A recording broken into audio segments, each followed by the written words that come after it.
independent insurance agent. Midwest Members Credit Union, the one place to go for all your banking needs. Liberty Bank, bank local, bank Liberty. Roberts Ford, the value store since 1949. Lewis and Clark Community College, empowering people. Brightway Imaging, lower cost exams with transparent pricing. Let Brightway show you a smarter healthcare solution. Black Sporting Goods, stop in and see the difference today. Vallow Flooring, here to help you find the right floor for your home. B-Dry Solutions, waterproofing and foundation repair. Seavers Equipment, take on the toughest jobs with Kubota and Seavers. Like to start 1-1 before you get into what I would say is the meat of your schedule. And yeah, you're right. It's a long trip for Quincy to get down here. Alton knows a little bit about that. They had to go there last year, and last week they had to go to Moline, which is even a longer ride. So they know all about long trips. All the comforts of home here right now, and should be a good ball game here. It was a really good game there in Quincy last year, and one that Alton won, and I think really helped them out to have the success that they had. Looking for some more of that here tonight.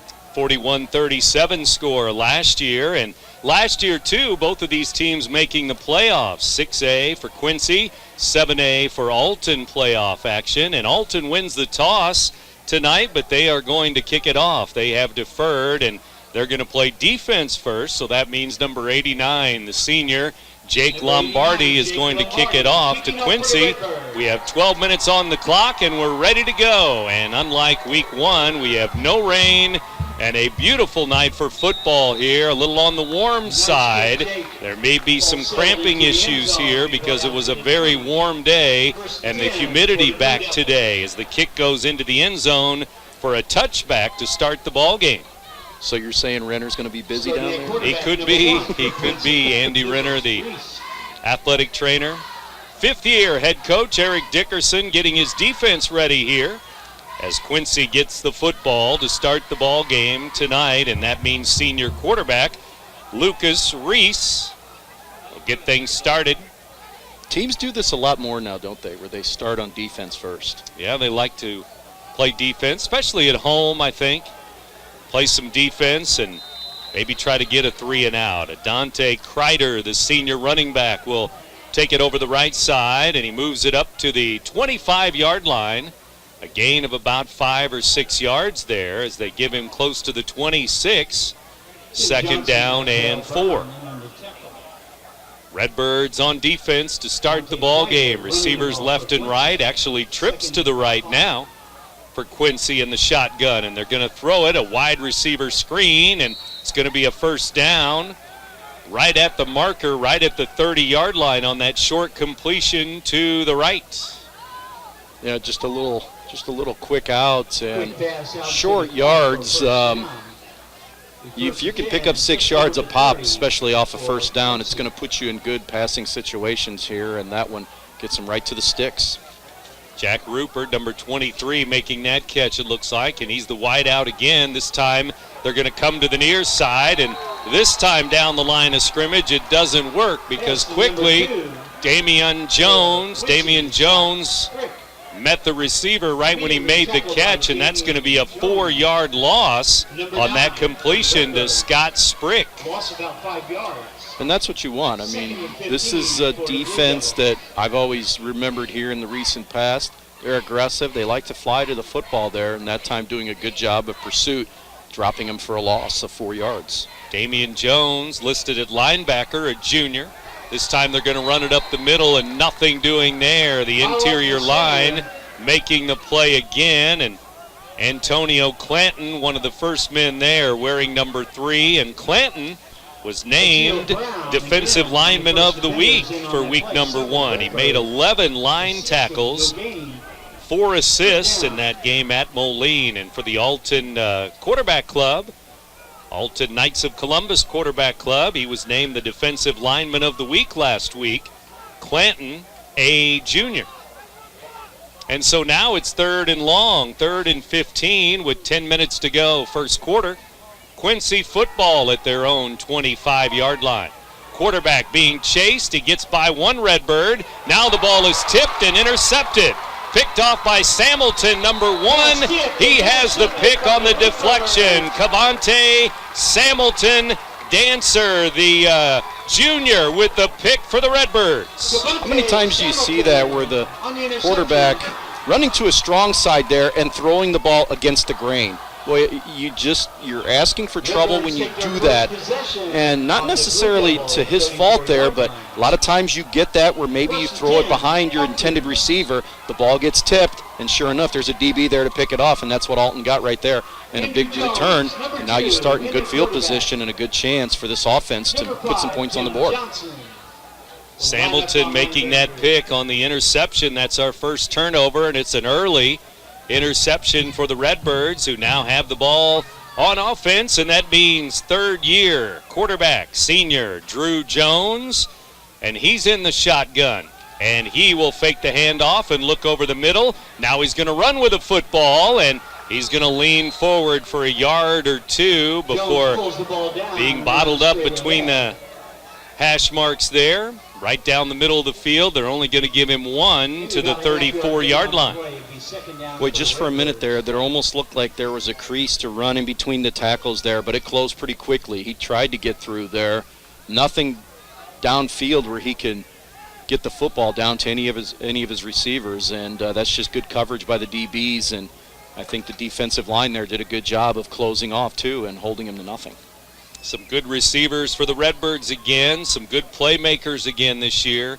Samilton, McNear, Morgan, Lonnie Tate all line up as receivers at one time or the other.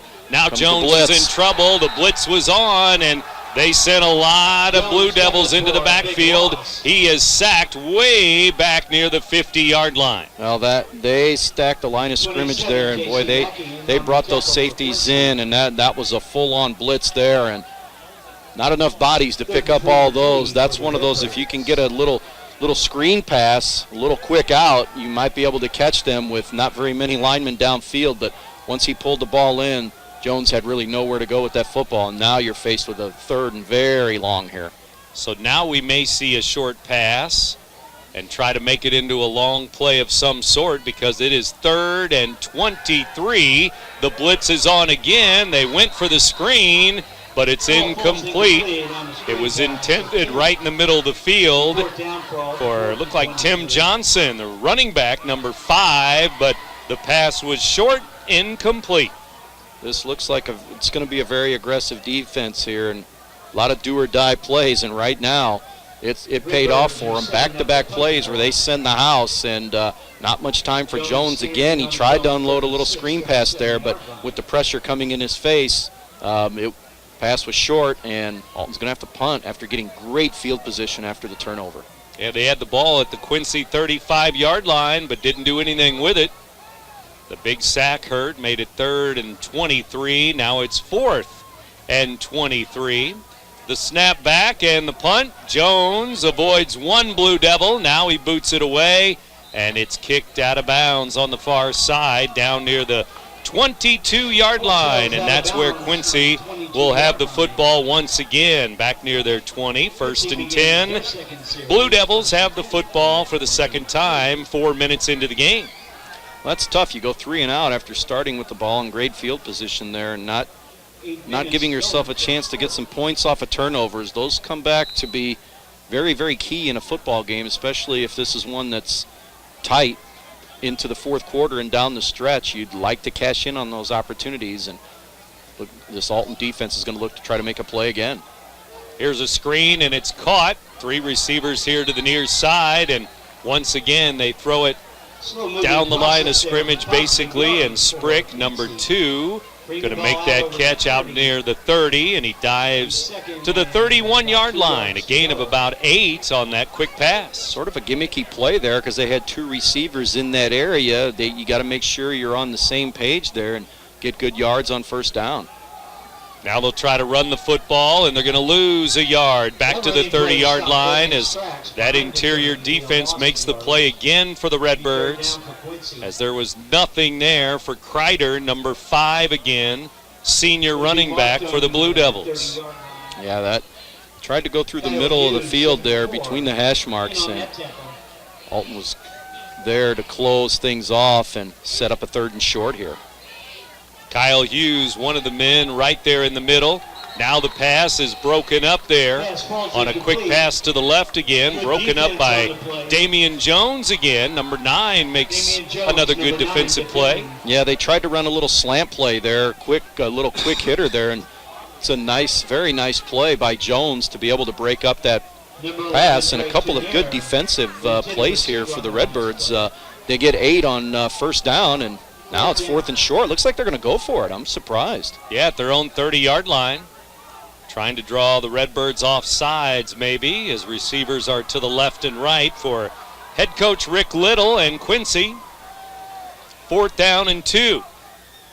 And now the offensive line jumps to the left tackle, but looks like they had a timeout first before, well, there's a flag down, but also they called the timeout.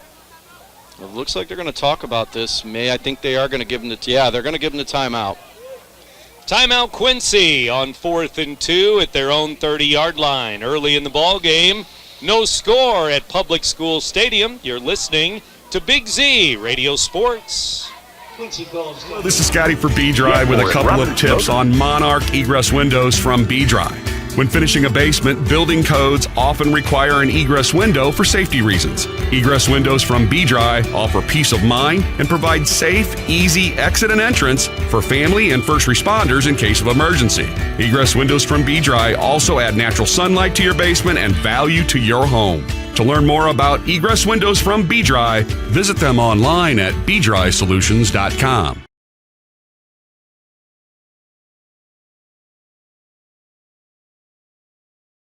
Orthopedic specialist. Walk-in clinic for athletes. Picked up. I thought it was a penalty.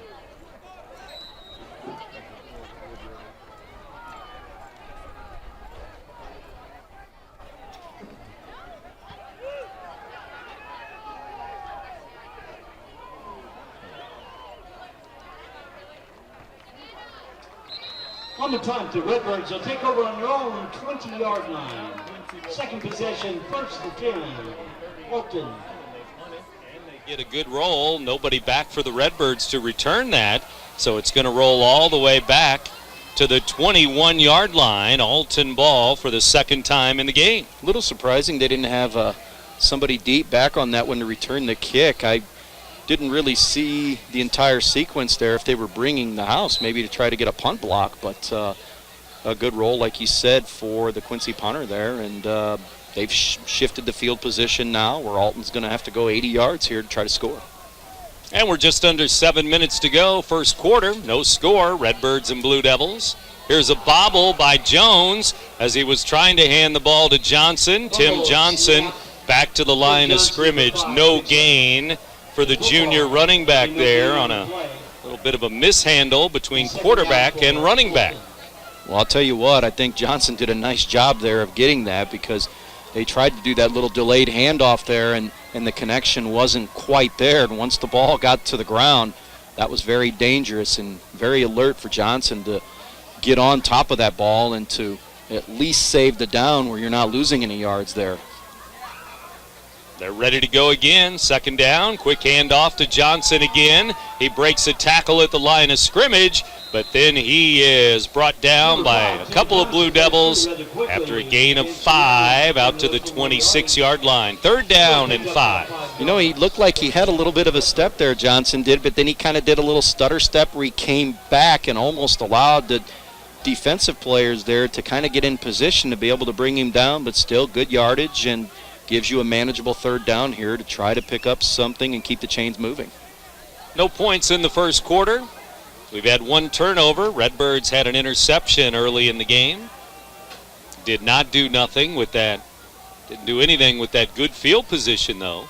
And they have the ball again. Jones looking over the middle, and it is deflected off of Samilton and picked off there for Quincy. So both teams have an interception after a deflection, and now it's Quincy ball at the 21-yard line. Oh, that's just unfortunate for Jones, because that ball hits Samilton right in the chest, and that's a ball he's got to come up with. And after, there it is, we've got 2 interceptions already in the game, and both times as a result of deflected passes and DBs in the right place at the right time. And now Quincy's going to try to take advantage of a turnover here in great field position at the Alton 21.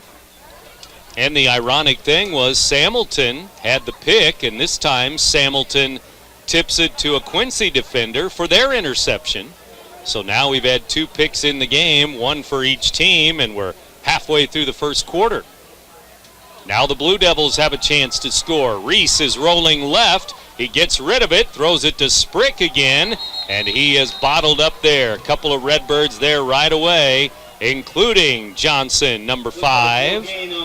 And they tackle him at about the 20-yard line, a gain of maybe a yard, yard and a half. That's it. A good pursuit once again there, because looks like this quarterback likes to roll out. Doesn't matter whether if it's to his left or to his right. He likes to get his receivers and hit them in motion, in stride. And that time it looked like Sprick was going to be able to turn with that and maybe get some positive yardage out of it, but Alton defense quick to pursue to the ball. Redbirds putting 4 down linemen up there as they run with Kreider to the right. And he gets a hole, and he also drags Redbirds all the way down near the first down marker. He was hit outside the 15, but he drags Redbirds all the way down to about the 12-yard line. It's going to be 3rd and short. Yeah, you got to figure this is probably 2-down territory here no matter what. And good yards there for Kreider. Once he was able to break that edge off to the right, he bulldozed his way probably to about 3 yards to set himself up in a good spot here where they should be able to convert. Sam Rakowski playing nose tackle now, looks like, sophomore, as they run the ball up the middle, right over the center and right to that nose guard. And inside the 10 to the 6, the ball was loose, but I think it was after the whistle, and it's going to be a 1st and goal, a gain of 5. I think was that number 6, Whitfield on the carry? Or Cry, I don't know if it's Kreider. It's kind of tough to see the numbers here, but especially 5 and 6. Yeah, regardless, it sets up 1st and goal here. That was just looked like a straight fullback draw where he hits it right along that left side and was able to power his way down to the 6-yard line, and Quincy's got 1st and goal. It is 5, and he's shaken up in the backfield right now. He's still a little slow, but he's going to get the ball here and go over the right side and hit again, but now he's down to the 2-yard line, a gain of 4. 1st and goal at the 6. Now they're down to the 2-yard line with Kreider again. He gets good yards there once again, and looks like he's going to be a handful for this Alton D, especially in this run game. And you wonder how they're going to possibly maybe utilize him also in the passing game with little screen passes and whatnot. But he looks like he's going to have to be somebody that this defense is going to have to keep an eye on and set up now. Good position here, 2nd and goal. Just over 3 minutes to go, first quarter. They hand the ball off, and the first man through is going to get to the 1, and it looks like 31. And that's Benjamin, the senior, who gets the carry this time. And it looks like it's 3rd and goal at the 1-yard line, right on the 1. Once again, just a fullback handoff there, and try to just bulldoze his way up the middle, and they've got 2 downs here really to get 1 yard. There's 2:30 to go, first quarter. Quincy about to get on the scoreboard first, maybe. Split backs behind Reese. Reese going to take it himself, though. Quarterback sneak. He's near the goal line. I don't think he made it. No signal yet. He's outside the goal line. Inside the 1, it's going to be 4th and maybe a foot to go. Well, he tried the quarterback sneak, but once again, Alton D-line there, good job of just pretty much putting up a brick wall there and gets it inside the 1, and you know they're going to go for it here. And I wouldn't be surprised if they go to that quarterback sneak again from this spot, but when you don't make it, it gets those coaches thinking again, do we try something different here? Or roll out. Yeah. Maybe give it to one of those running backs. Kreider's back there. Benjamin back there. They'll hand the ball off over the left side. Touchdown! It's Kreider inside the 1-yard line. He went over the left side. He didn't go straight up the middle this time like they have a few times already. But Quincy on the board, 6-0 with 1:37 to go, first quarter. Yeah, you almost want to give the ball there. If you're not going to quarterback sneak it, you really want to take a chance on giving it to somebody else. You're better off giving it to your horse there. And he got a lot of the bulk of the yards on the short field here, and he was able to finish off the drive. And Quincy, unlike Alton, takes advantage of the turnover. And now they'll try the extra point with number 11. Drake Tournier. Tournier will not get a kick off. A bad snap and no point after. So it remains 6-0 in favor of Quincy after the fumbled snap there. The PAT, no good. 6-0 Quincy, though, as we play on here in week number 2 in Alton at the Barrett Heating and Cooling broadcast booth. After the game, we will announce our Munganast Alton Toyota player of the game. Stay tuned for that. Big crowd here for the home opener tonight, though, for the Redbirds, and they will have to play from behind. As Louis mentioned, Quincy with an interception, and they turn it into points. 6-0 our score. You mentioned the score last year, 41-37, and you can always pick little things here and there as the difference in the game. Well, you're kind of probably expecting the same thing here, and when you can get points off of turnovers, a lot of times that's going to usually put the scoreboard in your favor. Alton had a chance to punch first when they got the interception, did nothing with the football. Quincy got the favor returned to them. They were able to punch in the 6 points, and they're going to start with the lead here in this game. Kreider scored 3 touchdowns last week, and Reese, the quarterback, threw for 4 touchdowns as they beat Chicago North Lawndale by a score of 74-0 in week 1, while Alton was losing at Moline.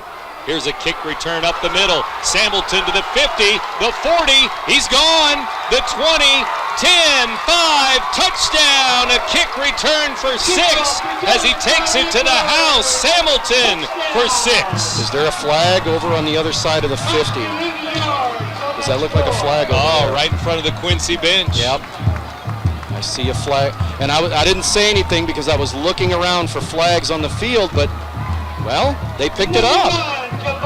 Maybe it was just dropped as the official went down the sideline there accidentally. I was looking around because how many times do you see a great play like that? And I'm going to officially go 86 yards there. Looked like he was at about the 14-yard line, and I'll tell you what, you look around for flags on the field just in case, and there was one there, but they picked it up, and boy, what a shot in the arm that is to get a special team score. 13 seconds after Quincy punches it in, the Redbirds with a special team score, and it's Sambleton who has made some big plays already. The interception, and now the return by number 1, the junior, Sambleton Dancer. The extra point, Lombardi is up, and it is good, and the Redbirds have the lead just like that. 7-6, Alton over Quincy now, late first quarter. You're listening to Big Z Radio Sports. Has free checking become a thing of the past? Not if Liberty has anything to say about it. With 3 free personal checking options and even a free business checking account, free is alive and well at Liberty Bank, the local bank that gives you free checking choices and more cashing in your pocket. Bank locally, bank Liberty.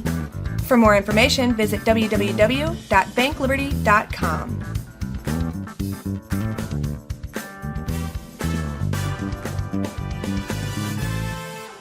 Brightway Imaging has been serving the Riverbend's radiology needs for over a decade. Brightway's services include MRI, X-ray, ultrasound, and mammography. Brightway offers a more private and comfortable experience with caring and compassionate techs to guide you through each exam. As an independent imaging center, Brightway Imaging offers lower cost exams with pricing you can understand.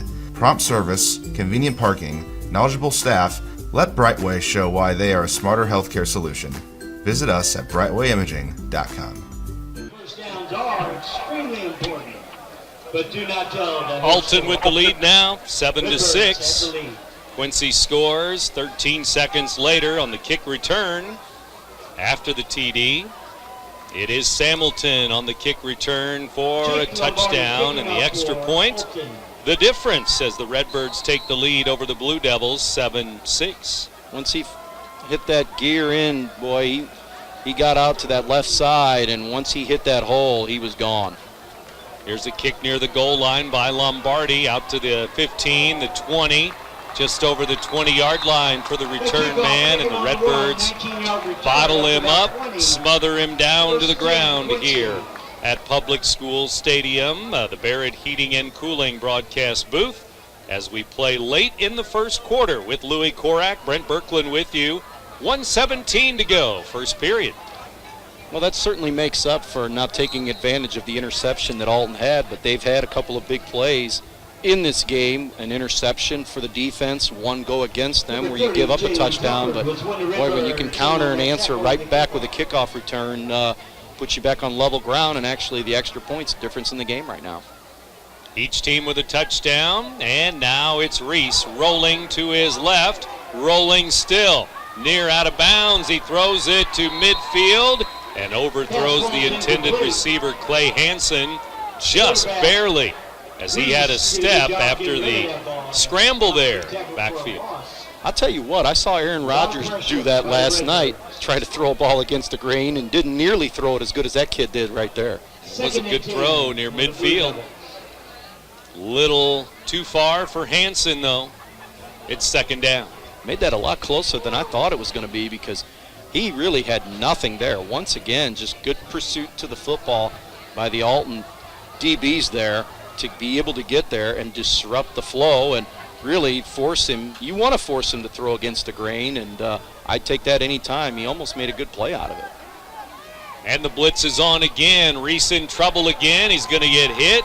Smacked to the ground. Javion Morgan may have been there, number 11. One of the first men there to bring him down at the 20-yard line. And you got to think this is good and bodes well for Alton defensively, not giving a mobile quarterback like that time to throw the football and containing him and keeping him within the hash marks there, because like I mentioned earlier, he likes to move around, and you don't want to give those guys a chance to move outside the pocket and to make a play, and that time they didn't give him any time at all. That first hit was 21, Jamarcus Gary to the quarterback there. Here's a little screen to Kreider, and he gets some yards out over the 25, but not a first down as the Redbirds knock him down out of bounds at the Quincy side of the field there. And fourth down and about 5 to go from the 26. Yeah, it's a punting situation. I can't imagine that they're going to go for it. Tim Johnson back to return this time. Yeah, you'd like to think that you're going to get pretty good field position here. So, and Alton's going to have to take a timeout. Looked like they had too many men on the field there, and Coach Dickerson didn't want to take a chance. Yeah, they weren't ready for special teams. With just 19 seconds to go, we'll keep it here. And we'll tell you that tomorrow, Sports Talk at 11, and then that Marquette Breeze Mater Dei game tomorrow can be heard at 12 noon. And after the noon game, we will take you to Connecticut. It's Illinois against UConn tomorrow, 2:30 here on the Big Z. You making the drive east? No. Not going to do that one? No. A little too far. That's a little too far. Yeah. But a good chance for the Illini to get to 2-0. 2-0. Come back home and go for 3-0 next Saturday with a home game. We'll see about tomorrow first, and you can hear the game right here on the Big Z Saturday. Tonight it's Alton and Quincy, Redbirds home opener, and 7-6. Late first quarter, Alton leads Quincy by a point. Here we go on fourth down. Quincy going to line up like they're going to go for it again.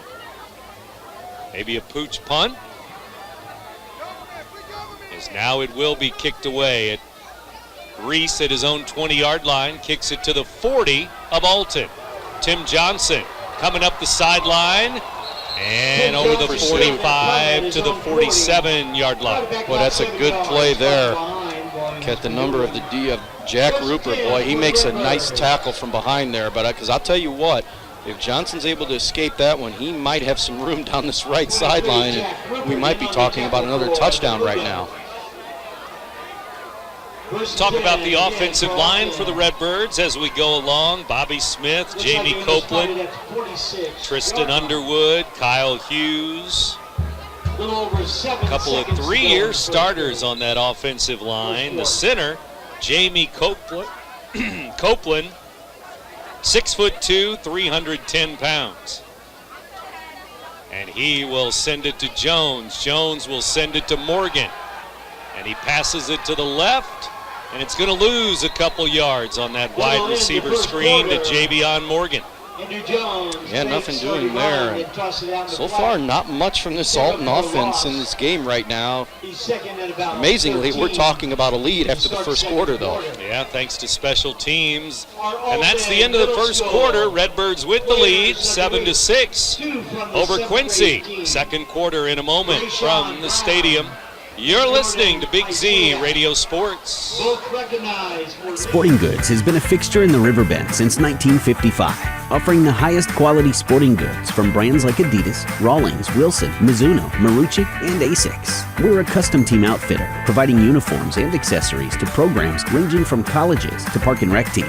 Our retail store at 2720 Groveland Street in Godfrey affords what is becoming a unique experience: the ability to touch, feel, try on, and get expert insight into the right equipment for each athlete. Stop in and see the difference today.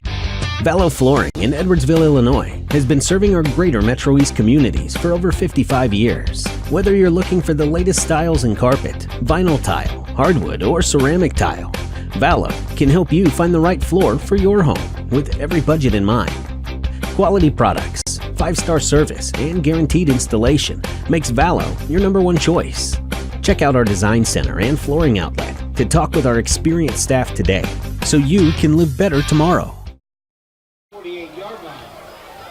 Welcome back to Redbirds football here on the Big Z. Week 2, Friday night number 2 of the high school football season. Louis Korak and Brent Birkland back with you here. Second quarter now, 12 minutes on the clock. Redbirds football, 2nd down and 13. Got to get this offense in gear. You started with good field position there, and you got negative yards on first down.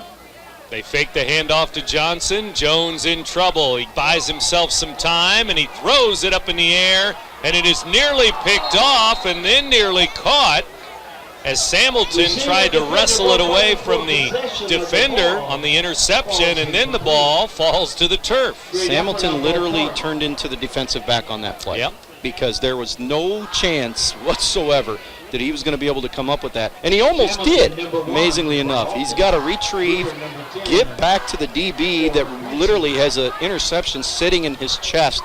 And he makes a nice play there to give Alton another chance on offense here instead of talking about another turnover. Jones was hit and hit hard as he threw the ball. And as you mentioned, Samilton almost came up with the ball, even though there was no chance. It looked like there was no chance to start with. Now it's 3rd and long. Jones back to throw it again. He throws it to the far side and off the hands of Javion Morgan, number 11. A high throw. He got his fingertips on it, but incomplete. 4th and 13. And after another chance where you start with solid field position, started at your own 46, you go 3 and out. Same thing after the interception, you started with it at the 34-35 yard line of Quincy. You went 3 and out there. So offensively, Alton's got to start sustaining some drives here, because as this game goes on, you don't want to have some of these players that are playing on defense on the field as much, because you had mentioned and talked about cramping and whatnot on a night like this. So got to start sustaining some drives here. The Redbirds have about 5 or 6 players that go both ways, at least the starters, some of the starters. But they have a lot of substitutes that come into the games as well as we go along. Here's Jones with a punt. Hits it about the 40. Takes an Alton roll inside the 30. About the 27-yard line is where it goes out of bounds. And Quincy at their own 27 with the football with 11:34 to go, first half. Defenses have played well in this game so far. Both sides have. And Quincy's only points came on a short field at the 21-yard line after the turnover. And Alton's defense right now holding up, but as I mentioned earlier, you keep them out there as this game moves along. You wonder if some of them are going to start dealing with some fatigue here. So got another series here where they got to get the job done. The two interior linemen, Bobby Smith and Kyle Hughes. Hughes, a senior, 5'9", 327. Number 74 is in there a lot, offense and defense. Here's Kreider breaking it outside. First down and more. He's over the 40, over the left side, out to the 42-yard line. A big gainer there, about 15 yards. That's the biggest gain of the game on either side here. And got around that left edge, and looks like a guy that not only likes to deal out some punishment, lower that shoulder to get some extra yards when necessary, but he's also got some speed too, and that time he was able to break off a big one. Doesn't need a huge hole or a whole lot of blocking before he's gone, and he was there into the secondary right away. Here's Reese handing the ball off. They're going to try the right side this time, and over the right side and over the 45 to the 46-yard line. The ball carrier Kreider again as he goes right this time. Picks up good yardage once again, gets 4 yards on first down. He's already got 8 carries in this ball game, and we're early in the second quarter, so it looks like he's going to be pushing in that 20 to 30 carry night here tonight. Second down at about 6, 10.5 minutes to go, second quarter. Coach Eric Dickerson and the Redbirds with a lead, 7-6. Here's a handoff to the fullback this time. It's going to go to 31. He's had a couple of carries. Benjamin leans forward to the 48. It's going to be 3rd and 3 as he picked up 3. Yeah, not a lot of yardage there, but again, it puts you in one of those situations where it's 3rd and short and gives you some options here. As you said, he gets 3 yards and going to set them up in about 3rd and a long 2, maybe 3 yards here.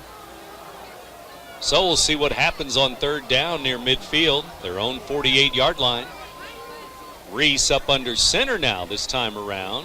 This possession, he's been under center instead of the shotgun. Split backs behind him, Kreider and Benjamin again. They'll give it to Kreider, left side. He gets it maybe to the 50. But he's going to be short, about 1.5 yards short, 4th down. Yeah, great pursuit there once again where they were able to get into the backfield pretty quick, and a decent job by Kreider to pick up a yard there. And I don't know, what do you do here? You're at midfield. It's still a tight game. I think you got to play the field position here. I think it's dangerous. It's 4th and a long 1 here, and something for Quincy to consider, but I think with the way they're playing defense right now, I might have to punt this thing deep and have Alton's offense show me that they can move the football. Yeah, they got 3 running backs behind Reese. One of them might be a lineman to block. And they are going to be hit in the backfield, and a loss of a couple of yards, and breaking through a couple of Redbirds there to make the play. And number 3, Antonio Clanton, was one of them, and also 59 was there. Izell Brown and the Redbirds hold him on 4th and short at midfield. That's the risk you run of not punting the football there, and now Alton again with great field position right here, and they give it to the second back, which I was surprised again. I mean, with Kreider has had some success running the football here. I'm surprised you don't go to your horse in short yard situation there like they did on the goal line when he was able to score. A little bit of a surprising call to me, but great defense there once again. Pursuit, get into the backfield, and don't give the ball carrier any real estate out there to try to make a move to pick up the first down. Another great defensive series by the Redbirds. Trips to the near side in front of the Alton bench, and now the play is whistled down at the snap. Flag stops the play. And a flag on Quincy, maybe. Yeah, they had the slant play set up there across the middle of the field, and yep, it looks like maybe offsides. Yep. If I'm Alton, I want that play to go. Yeah. That one looked like it was going to break for 6. Javion Morgan catching the slant pass, and he was already gone when the whistle blew. It's offsides on Quincy, 5 yards. Second down and 5, now at the 41 of the Blue Devils. See, I like the NFL. They basically give the offense a free play on that situation. If it's offsides, they let the down play out. Snap back. Tim Johnson gets it up the middle. Johnson near the first down, right near the marker, 37-yard line. Let's see if they give him 5 yards and a first down. Might be just a tad short. Well, Tim Johnson, the junior. I think they're going to measure this. I think he's just short. Oh, but we also have a player down on the Quincy side over there, so maybe not a measurement. He is maybe a little bit short, but we do have an injury over there. Yeah, injured defensive player. As Andy Renner goes over to check on the Blue Devil player there, and they may still measure this, or may just say that he is short on third down, third and less than a yard. That was Tim Johnson on the play after the penalty, so actually it'd only be second down and less than a yard. But an injury timeout now. Let's take a break. Second quarter. Redbirds lead this game 7-6 over Quincy in the second period. You're listening to Big Z Radio Sports. Right now at Sievers Equipment in Auburn and Jerseyville, score big on Kubota with long-term and low-rate financing available on everything. Kubota's full lineup of construction equipment, compact tractors, utility vehicles, mowers, hay tools, and more. What do you want to accomplish? Well, the right equipment right around the corner in Auburn and Jerseyville. Take on the toughest jobs with Kubota and Sievers Equipment. Visit a Sievers location in Auburn or Jerseyville today, RiverBender.com. I'll grab the birthday cake, you bring the gift, if you're sure she's ready. She's 16, honey, and she's earned a set of keys. She's studied and practiced, I know, but it's a big responsibility. When you have a teen drive... There's another together, home and auto, as in combined. First down and 4. Down to about 26-yard line. First and 10. Alton. And 1-2 off.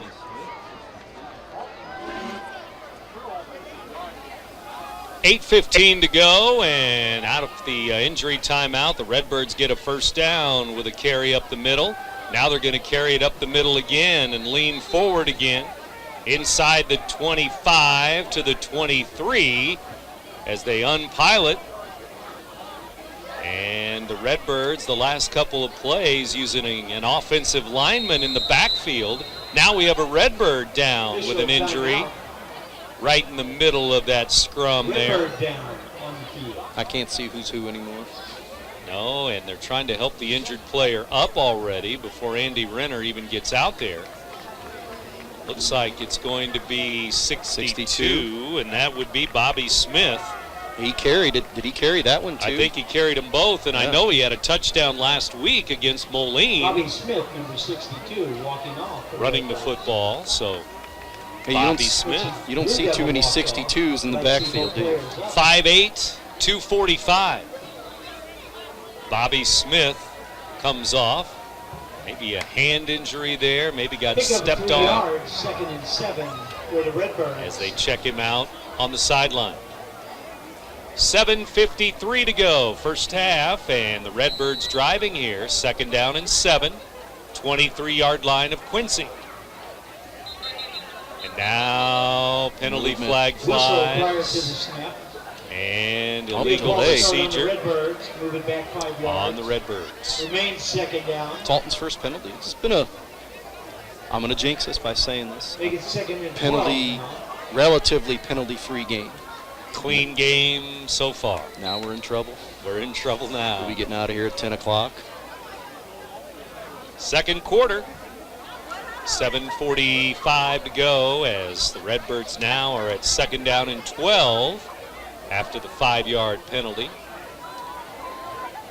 Movement on the line. Here's Tim Johnson over the right side. Gets a block, and he's back near the original line of scrimmage. Gain about 5 or so. They mark it near the 22-yard line. So third down and about 5 more to go. They picked up about 7 there, so you got to think this is 4-down territory. but got a chance to put points on the board. You don't want to miss this opportunity after coming up with another big defensive stop. Snap back, shotgun for Jones. Looking to the sideline. He has a man open. It's caught down near the 10-yard line as the defense was giving him a lot of room. Xavier McNear, number 6, the wide receiver. Yeah, just a little quick out there, and Jones's second completion, that's his first one that goes for positive yardage and gives the Redbirds another first down on the drive, and just outside the 10-yard line, so it's going to be 1st and 10 here instead of 1st and goal. Redbirds in the red zone. They'll throw it to Javion Morgan here, 15-yard line, and back near the line of scrimmage, he's going to be thrown to the ground. That might be Kreider on defense, making the good tackle, making the good play in the open field. It is Kreider tackling Morgan. On the left side of the offensive line. And he lost about a yard. Yeah, I was going to say, he might have lost a yard there. 2nd and 11. 2nd and 11 from about the 12-yard line. So Morgan's got 2 catches in this game, and both for negative yards. Minus. We'll see what he does here. We'll see what Jones does here. Tim Johnson in the backfield with him. Jones wants to throw it. Pumps to the right, now looks to the left. Scrambling, he throws it to the end zone. Bobbled and out of bounds. Incomplete. It won't count. He stepped out of bounds. Thought maybe Hamilton came up with that. Tried to toe tap along that sideline down there, but wasn't able to do it. Just outside. I think he was bobbling the ball and didn't get a foot down either way there on the attempted throw to the end zone. Near the sideline, the near sideline here. 3rd down and 11. Number 1, incomplete to Hamilton there. Tim Johnson in the backfield again. Well, they could still pick up a first down here, but slim pickings down there. Yeah, that would be at the 1. Right now they're at the 12-yard line. 3rd and long. He's got a man. The throw to the end zone, a bump in the end zone, but incomplete. The ball thrown to the pylon, and the receiver was deep in the end zone, deeper than that in the end zone. And now Lombardi's going to try a field goal because it's 4th down. Yeah, I think you got to try to, if you're Coach Dickerson, you like the way your defense is playing right now. If you can get 3 points on the board here, it would force Quincy into a touchdown situation and put you up by 4. So it's still early in the game. You got 5:45 to go. You got to try. This might be one of these. It's not going to be one of those 41-37 games you had last year. So got to try to get some points on the board here. And 29-yarder. Jones is going to hold it. The tee's at the 19-yard line. Lombardi going for the field goal. The snap back. Jones with the hold. Lombardi boots it. It is no good. Plenty of distance, but wide left, I believe. Yeah, I think so, because, boy, he had the distance, had the height on it, and looked like he just pulled it to the near side of this, of the near post here. Kicking off of that left hash there, he would have liked to have maybe seen him kick straight away, but it's too bad because they had actually sustained a pretty decent drive there and come away with nothing. Boy, he boomed that kick. It probably would have been good from 40. That was a 29-yard but field goal attempt. It is no good. So the missed field goal keeps the score at 7-6 in favor of Alton here. 2nd quarter. And we're at 5:41 to go. And keep that in mind. A missed field goal by the Redbirds. No, I don't think, not the wrong decision by any means. I think at this point in the game, you want to get something out of that. That's a good call. Absolutely. And so now the Quincy offense back on the field, and they have the football. And a loss of 3 on that first play as they were at the 20-yard line, now at the 17, as the Redbirds defense was in the backfield again. Yeah, I didn't see who the ball carrier was that time, but nowhere to go. Redbirds playing some D, that's for sure. It's 7-6 Alton. Not playing much offense, but playing a lot of D so far in this home opener. Fake handoff to Kreider. They throw it over the middle. It's Sprick again, and he has a first down over the 30-yard line as they've thrown the ball to the senior, Scott Sprick, number 2, a 6'2 senior, quite a bit tonight. Yeah, that's already his 4th catch. He's one of the 3 receivers coming to the near side in front of the Alton bench again here. 31-yard line of Quincy. 1st and 10, Blue Devils. They hand the ball off. Kreider breaks it to the outside. Now a flag flies. It's going to come back. Holding on a hold, it looks like, on the edge there. Usually in that area of the field, you tend to think it's going to be holding. And Alero Watson with a good open field tackle for Alton on Kreider. And it is? It is on the Blue Devils. It'll come back. Either a block in the back or illegal use hands or penalty anyway. And so, against Quincy. See where that puts the ball here. Moving the ball back inside their 30. Inside their 25 to the 23-yard line. Remain first down for the loss of about 8 from the line of scrimmage. 10-yard penalty. Here we go, 4:20 to go. Second quarter, halftime approaching here in a couple of minutes. Reese rolling, now he dumps it over the middle and caught. Fumble? I don't know if it was incomplete or if the ball was down, but it was right at the 35-yard line. The ball was loose after the quick catch there. A little dump pass over the middle to Tournier, the senior. I guess they ruled he was down, and now a Redbird is down on defense. Another injury here. Not sure if it's a cramp or not. And it looks like it's Watson who's made a couple of tackles on back-to-back plays, number 10. So an Alton injury timeout. 4 minutes to go till halftime. Redbirds lead the Blue Devils 7-6. You're listening to Big Z Radio Sports. Roberts Motors is proud to say that we've been serving the Alton area for over 68 years. We must be doing something right to be able to say that. Stop by and find out why customers love the experience at Roberts. We pride ourselves in providing our customers all the information they want in an upfront manner, making the process of buying a vehicle easy and surprise-free.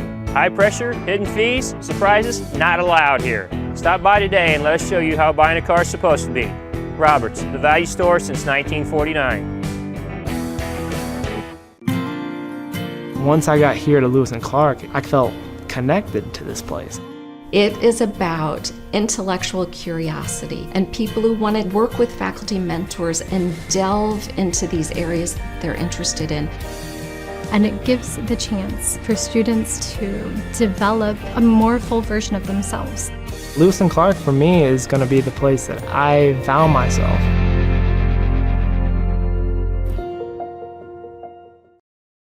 Housing lender. 4:06 to go till halftime. As we come back out of the Alton injury timeout, there was a Quincy penalty, so the ball's at their own 20-yard line, and now an incomplete pass to the far sideline there, right in front of the Quincy bench, and it's going to be third down and about 20 to go. Well, at their own 20-yard line. Well, I saw didn't the Bears have 3rd and 40 last night on a play? So what kind of a play do you draw up on 3rd and 40? 4 minutes to go. Probably just hand the ball off and pray, something like that. I think these guys can draw up something maybe on 3rd and 20, but I would almost imagine here at their own 20-yard line you want to play something safe here as well. Be safe. Reese is back to throw, though. And he throws it down the sideline into double coverage. Incomplete near midfield. 4th and long now. Yeah, that was good coverage there all the way down that left sideline. You almost want to keep somebody back there as a safety blanket just in case they try to sneak somebody over one of your free safeties there, and you had a deep safety playing in position, and like I said, really is a safety blanket, and Alton had that played well, and they're going to force another punt here and probably going to get the ball in pretty good field position once again. And nobody really back for the return, and Tim Johnson kind of wondering back there, but maybe not back far enough. I think you got to get back here and get it. Get good field position. Now Johnson's going to go back to his own 45, pick it up, and he's to the 50-yard line. 45, 40. Yeah, it's going to be wow. A couple of flags come out on a block in the back. Yep. Coach Eric Dickerson has some words for his special teams players here. Oh, yeah. Number 49, Nick Lopez. Yep. The penalty there. Boy, that wipes out a good return, too, and it's going to put the ball. Alton's still going to have good field position here, but not going to be as good as it could have been, and probably an unnecessary. You want your players to be physical, but I think that was a situation where you can see if you got the back of the guy's numbers, you don't want to put a block on him there, and I think that was a pretty easy call to make. Looked like there could have been a couple blocks in the back. They're going to mark it from the 50-yard line. So it's going to go back to the 40-yard line here. Against the Redbirds. First and 10, Alton on their own 40-yard line. They're still going to get the ball. Could have had it at the Quincy 40, so literally that's about you're going to lose 20 yards here. Still going to have good field position at your own 40.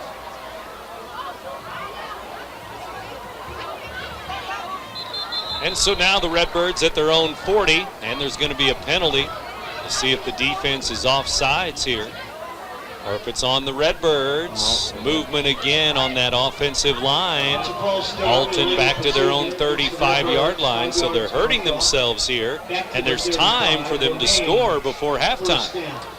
Yeah, but you don't want to start marching the football backwards here, and they've done that now on consecutive plays, and one off of a punt where you would have had better field position than what you have, and mark off another 5 there. They were going to get the ball at about the Quincy 45-yard line. Not anymore. They're at their own 35. Here's Jones, though, scrambling to the 40. Up to the 43-yard line he goes, a gain of about 8 yards. That's a good read there. It looked like he was going to pitch that ball to Johnson, and seeing a couple of would-be Quincy tacklers pursuing quickly to the ball there, he decided to keep it and cut inside and get pretty good yards out of that, all things considered. Winds up getting 8 on the play, like he said. A couple of first downs, and the Redbirds might be in business here. We'll see. The first down marker right now is right on the 50-yard line, right at midfield. We're at 3 minutes to go, first half. Snap back. Jones is going to hand it to Johnson. He doesn't have any room to run. He's going to run out of room on the far side. A gain of about a yard or 2, and that's it. All things considered, that looked like he was going to get dropped for a loss, and to be able to pick something up out of that is actually pretty good, but it's going to set him up in a situation where you're at 3rd and about 6 here, and clock's still running. Quincy, each team has 2 timeouts left, and wonder if you think that if Quincy gets a stop here, they may take a timeout to try to get the football back themselves to see if they can get set up for a score. And right now, if you're Alton, you're looking for a first down to try to prolong this drive, and if you're able to do that, then now you're going to have to start looking to use your timeouts. If it's an incomplete pass, it'll stop the clock, but they're going to keep it on the ground. Johnson, good run up the middle, and he's got a first down. About 7 yards. He needed 6. First down over the 50-yard line. Boy, and that's a gutsy call there, and yeah, he needed 6, and he got about 6 and 6.25 maybe. To the Quincy 49 or close to it. Actually, they're going to mark it closer to midfield, the 50-yard line. First down, Redbirds. Now the clock is down to 1:50 to go. And you've got 2 timeouts to work with here and plenty of time. We're at 1:45 and going now. Center is Jamie Copeland. He will snap it to Andrew Jones. And a flag flies on the Redbirds again. Looks like illegal motion once again. Illegal procedure, false start by the Redbirds. Motion on the Redbirds. We mentioned Copeland is the center. He's a senior, 6'2", 310. Another infraction, moving the ball And when back I mentioned 5 no yards. penalties, what are we getting now? First Penalty 15. after penalty after. That's in Redbird, 45 yards. I'll step out now. It's the 55 it's the yards jinx. to Taylor. Never fails. And we're now at 1:30 to go. Redbirds not in much of a hurry here. No, doesn't look like it. With 2 timeouts, as you mentioned. Here's the snap by Copeland, back to Jones. He wants to throw it deep, and he throws it to Samilton, but it's out of bounds here on the near side. No chance for a catch there, out of bounds. No, he Second. got some good air under it, but looked like there was some good press coverage there along the near sideline here, and Samilton really never could get his feet under him Again, we're approaching halftime. and get a burst there where he can run underneath that one. If he's able to, I think he's going to score, but just didn't give him much of a chance at all. Performing at halftime. Clock stops at 1:14 to go. Second down, 15 yards to go to get to the Quincy 40-yard line, a first down. Here we go, snap back to Jones. Looking for the screen, but incomplete as that play was blown up from the start. Really, nobody even open there. Is not sure everybody was on the same page on that one.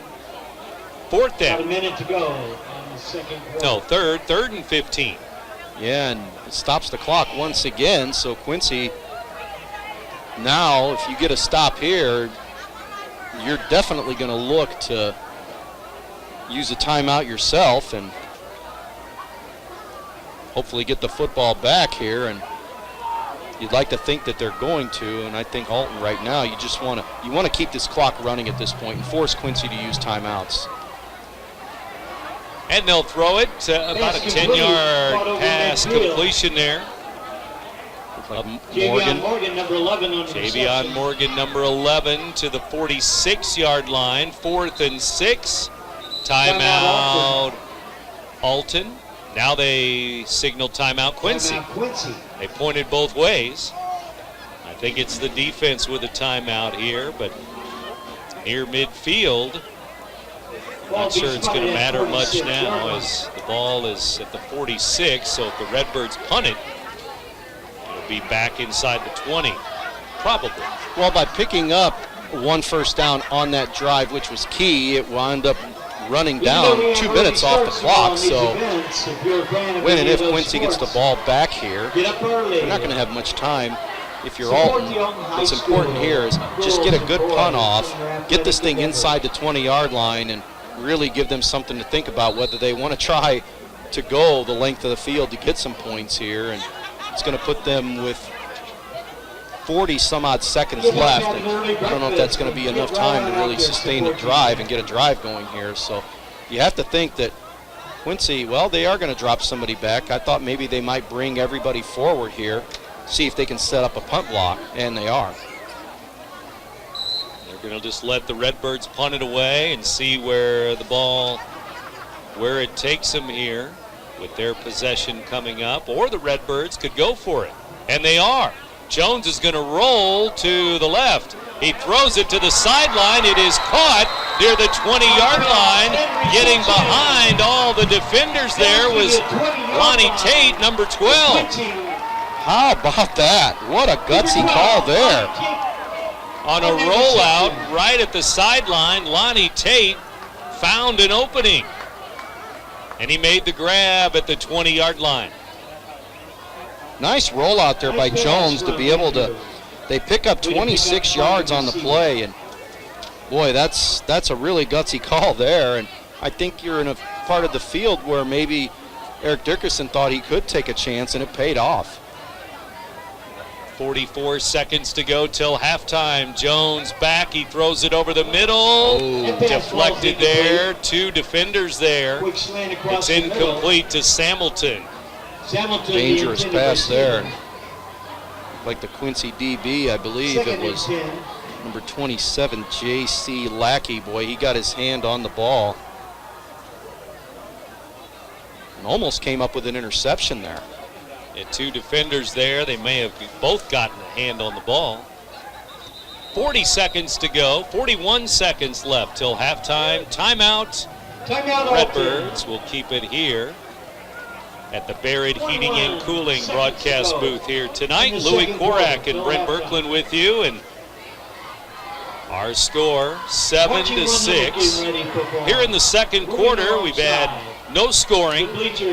We've had no turnovers. All we've had is a missed field goal by the Redbirds from 29 yards out, so we keep that score right now at 7-6, Louis. Well, and you've got plenty of time here still. You've got 2 timeouts, or 1 timeout to work with, and so you could still work the ball here in the middle of the field, but I think it's imperative that you get some points on the board here after converting that big 4th down play. And a gutsy 4th and 6 where instead of punting the ball and maybe pinning Quincy deep, you take a chance, it pays off, and you'd hate to see this go to waste because Alton's had a couple of opportunities with the ball in good field position, and to come away with no points, they missed a field goal, so really anybody's game right now at this point. 7-6. It's been that way for a while. We had those 2 scores 13 seconds apart late in the first quarter. And the Redbirds score was on special teams on the kickoff return for a touchdown by Samilton. 41 seconds left out of the timeout. Jones will roll right. He throws it to the sideline, and it is... Did he catch it? He caught it, but he's out of bounds, I believe. Yep. The defender was right there, but I think he still made a nice catch. McNear looked like there. Made the grab, but he's out of bounds. Yeah, went rolling to his right. He's a left-handed thrower, so throwing against the grain there once again. McNear made a nice catch there, but yeah, he let him out of bounds, and now you're set up with 3rd and long here once again from the 20. I think you want to get yourself, if you can pick up maybe half the yards here, do you think about another field goal after you've already missed one? Or? I think so. I mean, I think Lombardi has the leg, that's for sure. But get the ball in the middle of the field here if you can. Jones looking over the middle of the field. He throws it deep, and it is incomplete there. Close again. Defender right on McNear again. And it was right in the middle of the end zone. 50-50 ball. One of the few times that Jones has had time to throw the football there. That time he had plenty of time in the pocket there, was able to set and survey the field, and wasn't able to make the connection there. What do you do here if you're Coach Dickerson? Looks like they're going to go for it with Jones at quarterback. You always get that one miss, and it gets you thinking now. Now, if he makes that field goal earlier, maybe you go for another 3 here. This one would be about a 37, 38-yarder. As the ball is near the 20-yard line, Jones a deep drop. He throws it to the end zone. Double coverage, but a flag. Samilton was bumped and knocked to the ground while the ball was in the air. 2 guys. 2 defenders there. Samilton interfered with in the end zone. Boy, once again, a nice job by the Alton offensive line to give Jones time in the pocket to throw the football, and Samilton cutting into the middle of the end zone there, and maybe looked like he had a step on the guys that were pursuing him. Maybe that's the reason why they brought him down, but that's a big pickup there, and that's going to give Alton the 1st down. Half the distance to the goal, to the 10-yard line. 1st and goal at the 10. 21.7 seconds left. You can still work the ball in the middle of the field here if you have to, with a timeout to work with. 21 seconds left. 1st and goal, Redbirds. 10 yards away. Jones with Johnson to his right. Andrew Jones wants the snap back. He's going to roll to his right. Looking. Now he falls down. As there was a couple of defenders getting ready to sack him anyway. That's the last thing you wanted there. And a flag. A flag at about the 15-yard line. I think at that point you got to just throw the ball away. Yeah. Flag down on the field. Let's see what this flag's all about. Might be holding. And with 14.4 seconds left. Well, they're coming over to talk to Eric Dickerson, which probably indicates it's against Alton. He wanted to know a number probably. Still no call here and no indication, with the ball sitting at the 20-yard line on the sack. And that penalty is declined. 2 penalties on the Redbirds. The holding will push him back 10 yards to the 24-yard line. Wow. So it's a 10-yard sack, and it pushes you back another 4 yards. Well, now this is tough. 14.4 seconds left. 7-6 Redbirds. Halftime coming up. Well, I guess the silver lining here is you didn't lose your timeout, so you can still work the middle of the field here if necessary. You don't have to get it all at once here. Maybe try to get half of it and use your timeout, and then see what you can get. First and goal now at the 24-yard line, and motion again on the Redbirds. First and goal at the 29-yard line. This is going from bad to worse in a hurry. Penalty after penalty after a lot of Alton penalties. I should have kept my mouth shut. Second quarter. You're going to have to count those up at halftime. Not good. So now 29 yards away. Well, shouldn't they put that time back on the clock? It was 14.4, right? Right. And now we're down to what, 13.6? I think they got to put that time. Yeah, and looks like Dickerson's trying to let the officials know that some of the clock ran. But nobody's Snap back to Jones. They're going to roll it with it. He has a lot of time again. He throws it. It's caught by Morgan out of bounds. 6.2 seconds left out at the 11-yard line. Well, that's a huge 18-yard pickup there. 29 to the 11-yard line. Well, it gets you in field goal range here, but you don't have a lot of time. No, this has got to be. I don't even know if you have one time for a play. Well, you've got time for a play, but it's going to have to be to the end zone at this point. And Alton's going to use that last timeout, which I think at this point, I think you got to kick it. Yeah, I think you got to try to put some points on the board here. I don't know, but that would be my call. Let's see what Coach Eric Dickerson has. He's talking to the offense like he wants to run a play 11 yards away. It's a 19-yard field goal from here. And now he's calling for Lombardi, it looks like. Or 18 yards, I should say. Telling Lombardi to get ready, but I'm not sure there's going to be enough time if they try to run a play here. Maybe. Well, you're going to have to run pretty much a quick play, and it's got to be to the end zone because there's going to be no stoppage of play to move the chains for a first down since you're in a goal-to-go situation here. And you're out of timeouts. So this is either all or nothing as far as I'm concerned. Yeah, I think in a play that needs, if there's a play to get all the way to the end zone, it's going to take all 6 seconds. Oh, yeah, for sure. So, here we go. I just don't see a situation here where you can run a quick play and then kick a field goal. And still kick. Unless you're going to make just a real quick throw right to the sideline where somebody steps out of bounds. That's really all you have here.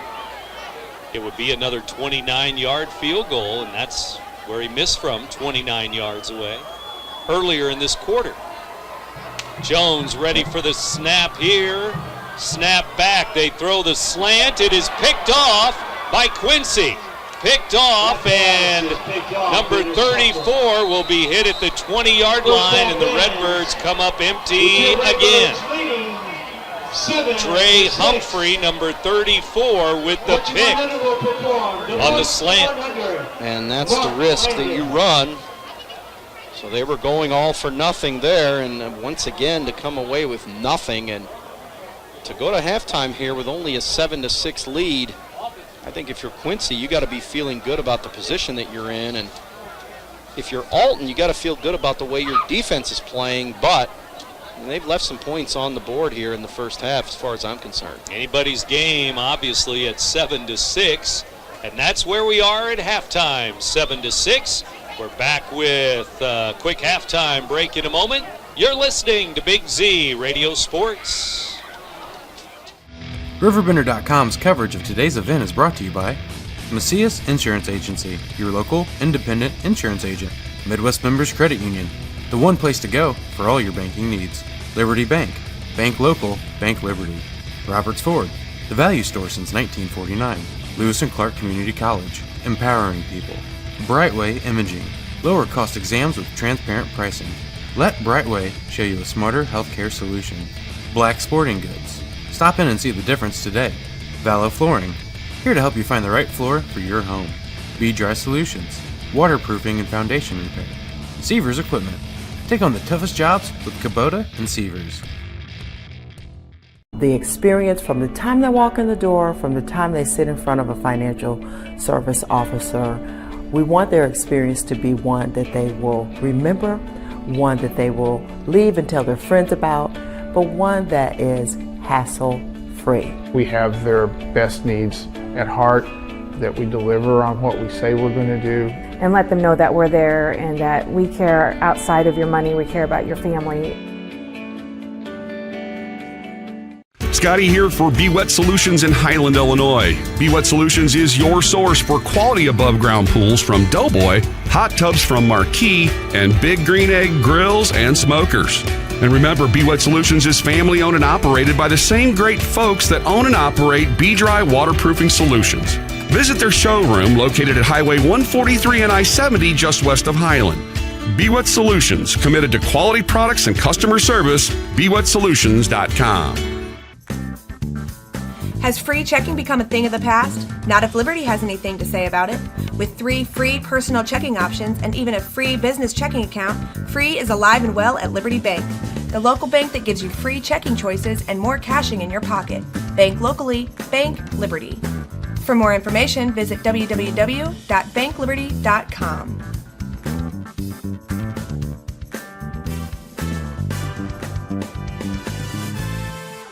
Brightway Imaging has been serving the Riverbend's radiology needs for over a decade. Brightway's services include MRI, X-ray, ultrasound, and mammography. Brightway offers a more private and comfortable experience with caring and compassionate techs to guide you through each exam. As an independent imaging center, Brightway Imaging offers lower cost exams with pricing you can understand.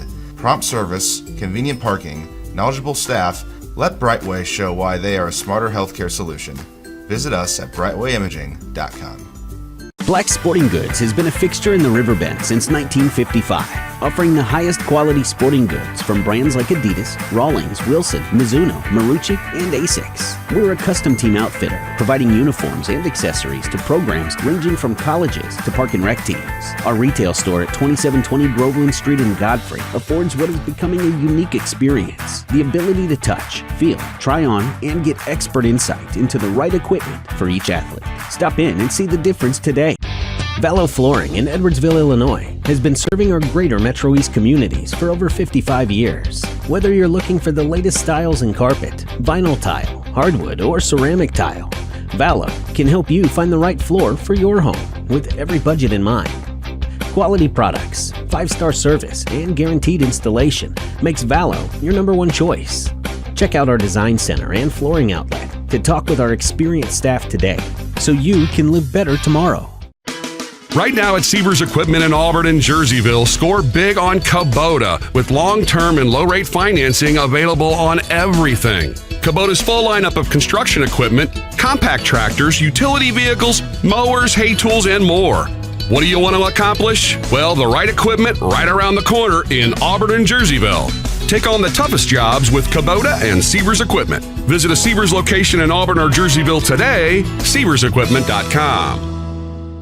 I'll grab the birthday cake, you bring the gift, if you're sure she's ready.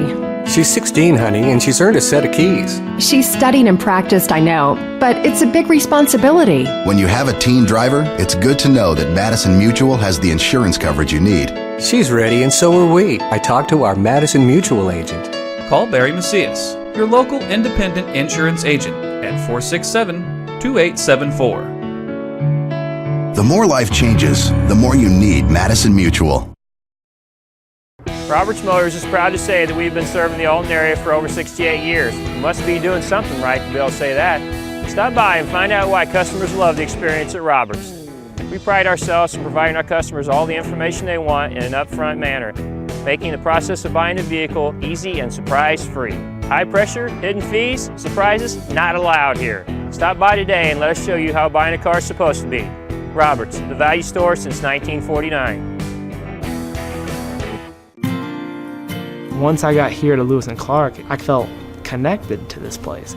It is about intellectual curiosity and people who want to work with faculty mentors and delve into these areas they're interested in. And it gives the chance for students to develop a more full version of themselves.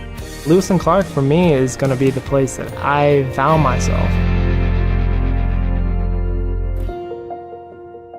Who I am is not important, but what I am is, and that's a satisfied customer of B-Dry. Not just once, but many times, B-Dry has provided solutions for both basement waterproofing and foundation issues, as well as installation of a new basement egress window. And I'm happy to report that B-Dry has cured the wet basement, crawl space, and foundation blues for thousands of homeowners over 60 years with lifetime transferable warranties. And they'll do the same for you. So call 800-966-2379 or go to BDrySolutions.com. Hello, this is Scotty for B-Dry with a couple of tips on Monarch egress windows from B-Dry.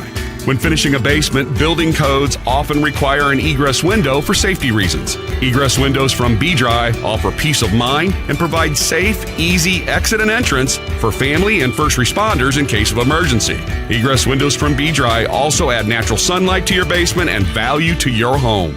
To learn more about egress windows from B-Dry, visit them online at BDrySolutions.com. RiverBender.com's coverage of today's event is brought to you by Macias Insurance Agency, your local independent insurance agent. Midwest Members Credit Union, the one place to go for all your banking needs. Liberty Bank, bank local, bank Liberty. Roberts Ford, the value store since 1949. Lewis and Clark Community College, empowering people. Brightway Imaging, lower cost exams with transparent pricing. Let Brightway show you a smarter healthcare solution. Black Sporting Goods, stop in and see the difference today. Vallow Flooring, here to help you find the right floor for your home. B-Dry Solutions, waterproofing and foundation repair. Seavers Equipment, take on the toughest jobs with Kubota and Seavers. The experience from the time they walk in the door, from the time they sit in front of a financial service officer, we want their experience to be one that they will remember, one that they will leave and tell their friends about, but one that is hassle-free. We have their best needs at heart, that we deliver on what we say we're going to do. And let them know that we're there and that we care outside of your money, we care about your family. Scotty here for Be-Wet Solutions in Highland, Illinois. Be-Wet Solutions is your source for quality above-ground pools from Doughboy, hot tubs from Marquee, and Big Green Egg grills and smokers. And remember, Be-Wet Solutions is family-owned and operated by the same great folks that own and operate B-Dry Waterproofing Solutions. Visit their showroom located at Highway 143 and I-70 just west of Highland. Be-Wet Solutions, committed to quality products and customer service, BeWetSolutions.com.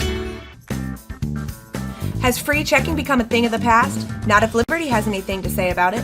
With 3 free personal checking options and even a free business checking account, free is alive and well at Liberty Bank, the local bank that gives you free checking choices and more cashing in your pocket. Bank locally, bank Liberty. For more information, visit www.bankliberty.com.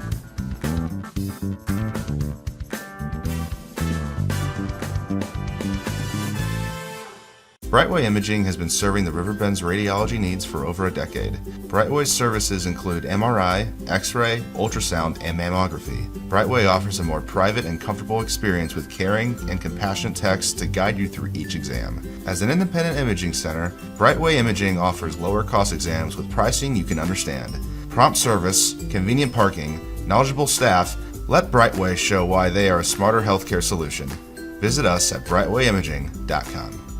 Black Sporting Goods has been a fixture in the Riverbend since 1955, offering the highest quality sporting goods from brands like Adidas, Rawlings, Wilson, Mizuno, Marucci, and Asics. We're a custom team outfitter, providing uniforms and accessories to programs ranging from colleges to park and rec teams. Our retail store at 2720 Groveland Street in Godfrey affords what is becoming a unique experience: the ability to touch, feel, try on, and get expert insight into the right equipment for each athlete. Stop in and see the difference today. Vallow Flooring in Edwardsville, Illinois has been serving our greater Metro East communities for over 55 years. Whether you're looking for the latest styles in carpet, vinyl tile, hardwood, or ceramic tile, Vallow can help you find the right floor for your home with every budget in mind. Quality products, 5-star service, and guaranteed installation makes Vallow your #1 choice. Check out our design center and flooring outlet to talk with our experienced staff today so you can live better tomorrow. Right now at Sievers Equipment in Auburn and Jerseyville, score big on Kubota with long-term and low-rate financing available on everything. Kubota's full lineup of construction equipment, compact tractors, utility vehicles, mowers, hay tools, and more. What do you want to accomplish? Well, the right equipment right around the corner in Auburn and Jerseyville. Take on the toughest jobs with Kubota and Sievers Equipment. Visit a Sievers location in Auburn or Jerseyville today, RiverBender.com. I'll grab the birthday cake, you bring the gift, if you're sure she's ready. She's 16, honey, and she's earned a set of keys. She's studied and practiced, I know, but it's a big responsibility. When you have a teen driver, it's good to know that Madison Mutual has the insurance coverage you need. She's ready, and so are we. I talked to our Madison Mutual agent. Call Barry Macias, your local independent insurance agent, at 467-2874. The more life changes, the more you need Madison Mutual. Roberts Motors is proud to say that we've been serving the Alton area for over 68 years. You must be doing something right to be able to say that. Stop by and find out why customers love the experience at Roberts. We pride ourselves in providing our customers all the information they want in an upfront manner, making the process of buying a vehicle easy and surprise-free. High pressure, hidden fees, surprises, not allowed here. Stop by today and let us show you how buying a car is supposed to be. Roberts, the value store since 1949. Once I got here to Lewis and Clark, I felt connected to this place. It is about intellectual curiosity and people who want to work with faculty mentors and delve into these areas they're interested in. And it gives the chance for students to develop a more full version of themselves. Lewis and Clark for me is going to be the place that I found myself. Who I am is not important, but what I am is, and that's a satisfied customer of B-Dry. Not just once, but many times, B-Dry has provided solutions for both basement waterproofing and foundation issues, as well as installation of a new basement egress window. And I'm happy to report that B-Dry has cured the wet basement, crawl space, and foundation blues for thousands of homeowners over 60 years with lifetime transferable warranties. And they'll do the same for you. So call 800-966-2379 or go to BDrySolutions.com. Hello, this is Scotty for B-Dry with a couple of tips on Monarch egress windows from B-Dry. When finishing a basement, building codes often require an egress window for safety reasons. Egress windows from B-Dry offer peace of mind and provide safe, easy exit and entrance for family and first responders in case of emergency. Egress windows from B-Dry also add natural sunlight to your basement and value to your home. To learn more about egress windows from B-Dry, visit them online at BDrySolutions.com. RiverBender.com's coverage of today's event is brought to you by Macias Insurance Agency, your local independent insurance agent. Midwest Members Credit Union, the one place to go for all your banking needs. Liberty Bank, bank local, bank Liberty. Roberts Ford, the value store since 1949. Lewis and Clark Community College, empowering people. Brightway Imaging, lower cost exams with transparent pricing. Let Brightway show you a smarter healthcare solution. Black Sporting Goods, stop in and see the difference today. Vallow Flooring, here to help you find the right floor for your home. B-Dry Solutions, waterproofing and foundation repair. Sievers Equipment, take on the toughest jobs with Kubota and Sievers. The experience from the time they walk in the door, from the time they sit in front of a financial service officer, we want their experience to be one that they will remember, one that they will leave and tell their friends about, but one that is hassle-free. We have their best needs at heart, that we deliver on what we say we're going to do. And let them know that we're there and that we care outside of your money, we care about your family. Scotty here for Be-Wet Solutions in Highland, Illinois. Be-Wet Solutions is your source for quality above-ground pools from Doughboy, hot tubs from Marquee, and Big Green Egg grills and smokers. And remember, Be Wet Solutions is family owned and operated by the same great folks that own and operate Be Dry Waterproofing Solutions. Visit their showroom located at Highway 143 and I-70 just west of Highland. Be Wet Solutions, committed to quality products and customer service. BeWetSolutions.com. Has free checking become a thing of the past? Not if Liberty has anything to say about it. With 3 free personal checking options and even a free business checking account, free is alive and well at Liberty Bank, the local bank that gives you free checking choices and more cashing in your pocket. Bank locally, bank Liberty. For more information, visit www.bankliberty.com.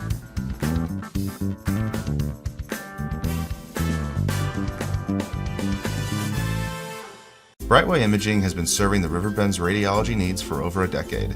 Brightway's services include MRI, X-ray, ultrasound, and mammography. Brightway offers a more private and comfortable experience with caring and compassionate techs to guide you through each exam. As an independent imaging center, Brightway Imaging offers lower cost exams with pricing you can understand. Prompt service, convenient parking, knowledgeable staff. Let Brightway show why they are a smarter healthcare solution. Visit us at brightwayimaging.com. Black Sporting Goods has been a fixture in the Riverbend since 1955, offering the highest quality sporting goods from brands like Adidas, Rawlings, Wilson, Mizuno, Marucci, and Asics. We're a custom team outfitter, providing uniforms and accessories to programs ranging from colleges to park and rec teams. Our retail store at 2720 Groveland Street in Godfrey affords what is becoming a unique experience: the ability to touch, feel, try on, and get expert insight into the right equipment for each athlete. Stop in and see the difference today. Vallow Flooring in Edwardsville, Illinois has been serving our greater Metro East communities for over 55 years. Whether you're looking for the latest styles in carpet, vinyl tile, hardwood, or ceramic tile, Vallow can help you find the right floor for your home with every budget in mind. Quality products, 5-star service, and guaranteed installation makes Vallow your #1 choice. Check out our design center and flooring outlet to talk with our experienced staff today so you can live better tomorrow. Right now at Sievers Equipment in Auburn and Jerseyville, score big on Kubota with long-term and low-rate financing available on everything. Kubota's full lineup of construction equipment, compact tractors, utility vehicles, mowers, hay tools, and more. What do you want to accomplish? Well, the right equipment right around the corner in Auburn and Jerseyville. Take on the toughest jobs with Kubota and Sievers Equipment. Visit a Sievers location in Auburn or Jerseyville today, SieversEquipment.com. I'll grab the birthday cake, you bring the gift, if you're sure she's ready. She's 16, honey, and she's earned a set of keys. She's studied and practiced, I know, but it's a big responsibility. When you have a teen driver, it's good to know that Madison Mutual has the insurance coverage you need. She's ready, and so are we. I talked to our Madison Mutual agent. Call Barry Macias, your local independent insurance agent, at 467-2874. The more life changes, the more you need Madison Mutual. Roberts Motors is proud to say that we've been serving the Alton area for over 68 years. You must be doing something right to be able to say that. Stop by and find out why customers love the experience at Roberts. We pride ourselves in providing our customers all the information they want in an upfront manner, making the process of buying a vehicle easy and surprise-free. High pressure, hidden fees, surprises, not allowed here. Stop by today and let us show you how buying a car is supposed to be. Roberts, the value store since 1949. Once I got here to Lewis and Clark, I felt connected to this place. It is about intellectual curiosity and people who want to work with faculty mentors and delve into these areas they're interested in. And it gives the chance for students to develop a more full version of themselves. Lewis and Clark for me is going to be the place that I found myself. Who I am is not important, but what I am is, and that's a satisfied customer of B-Dry. Not just once, but many times. B-Dry has provided solutions for both basement waterproofing and foundation issues, as well as installation of a new basement egress window. And I'm happy to report that B-Dry has cured the wet basement, crawl space, and foundation blues for thousands of homeowners over 60 years with lifetime transferable warranties. And they'll do the same for you. So call 800-966-2379 or go to BDrySolutions.com. Hello, this is Scotty for B-Dry with a couple of tips on Monarch egress windows from B-Dry. When finishing a basement, building codes often require an egress window for safety reasons. Egress windows from B-Dry offer peace of mind and provide safe, easy exit and entrance for family and first responders in case of emergency. Egress windows from B-Dry also add natural sunlight to your basement and value to your home. To learn more about egress windows from B-Dry, visit them online at bdrysolutions.com. The experience from the time they walk in the door, from the time they sit in front of a financial service officer, we want their experience to be one that they will remember. First half, first downs. If you'd like to get the ball here, try to see if you can sustain a drive and get some more points on the board.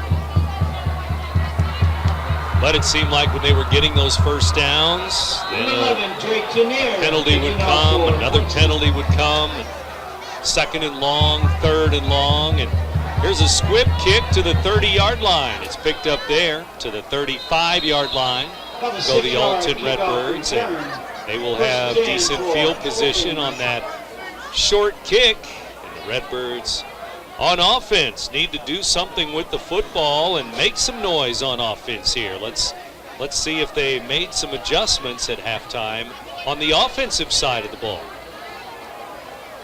Well, neither team has 100 yards of offense, so you can imagine you can understand why it's a 7-6 game right now. Quincy's touchdown coming off of a short field, off of a turnover. Alton getting a kickoff return. Not much on the offenses here. Javion Morgan makes the catch out to the 40, bumped out of bounds there in front of the Alton bench. It's going to be right on the 40-yard line, a gain of about 4 yards. Second down, about 4 to go. And they'll mark it right on the 40. Jones was 6 for 20 for 60 yards in that first half. Not a lot of completions and a couple of interceptions to boot there, including that one that ended the first half. And so it's second down and 6.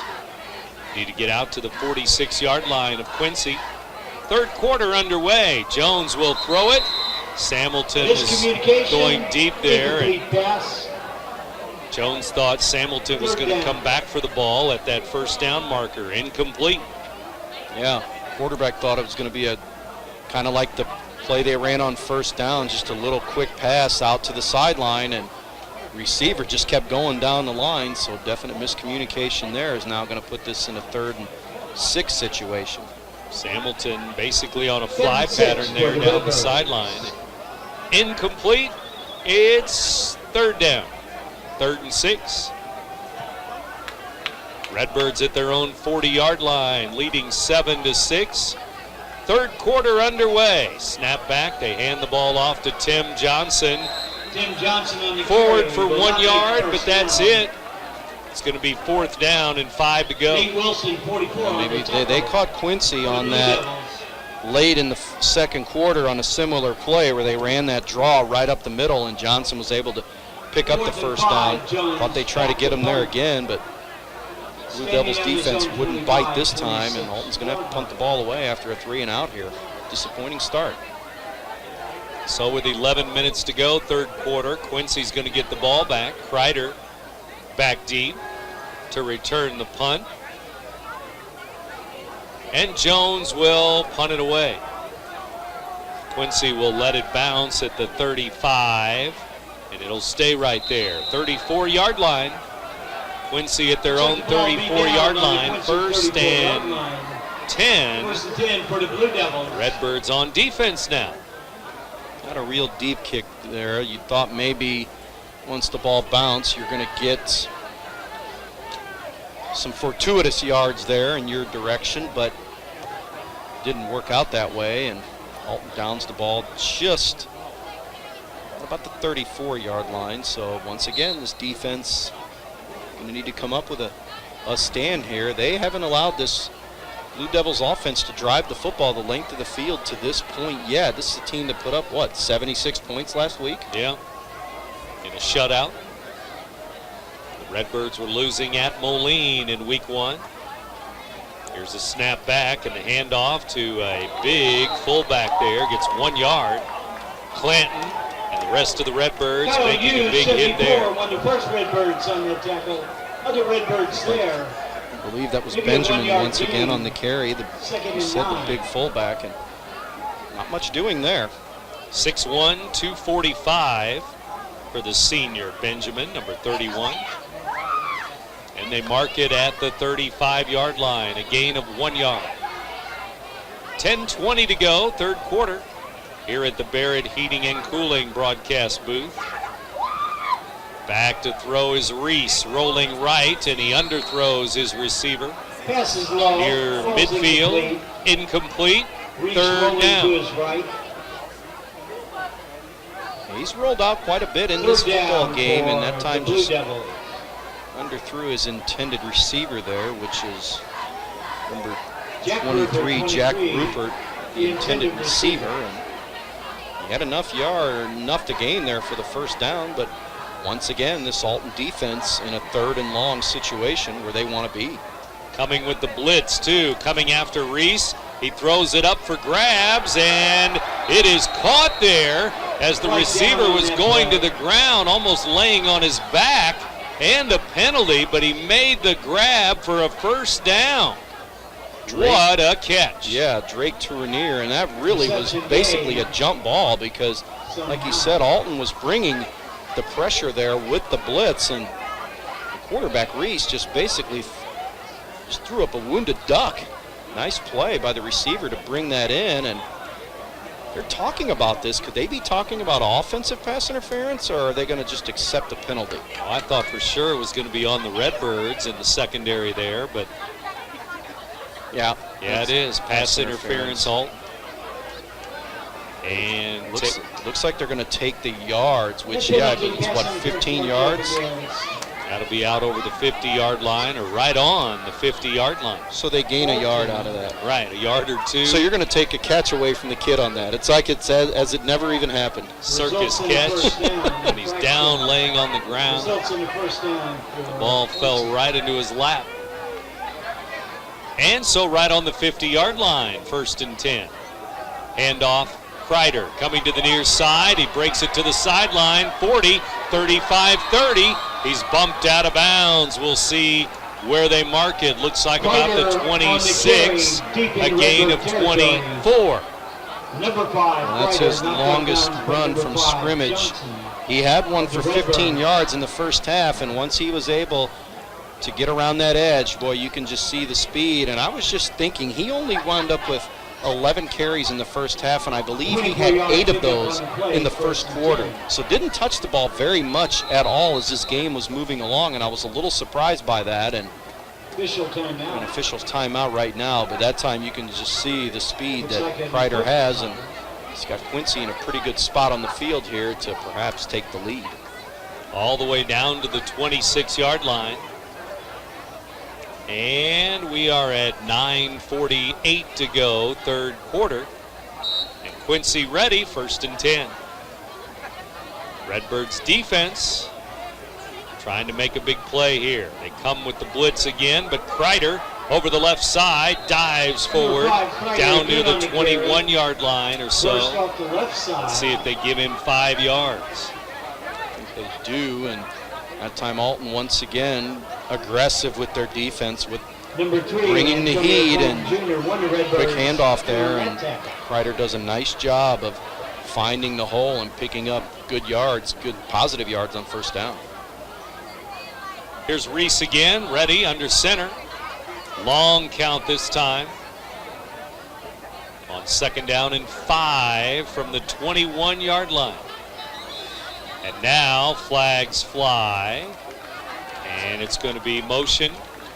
Illegal motion. Illegal motion on maybe the center for moving the ball, but they took a long time to snap it. Penalty on Quincy. So for the longest, we had 1 penalty on each team. How many you got? Since then, we've had 5 on Quincy and another 6 on Alton. I would have guessed even more than that, but that's enough, I guess.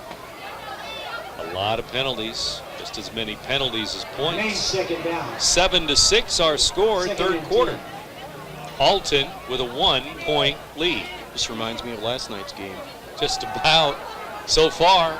Here's Kreider trying to get outside, and the Redbirds are going to get him. Tim Johnson will throw him to the ground. Clanton was there too. That's a lot of running for no yards. Yeah.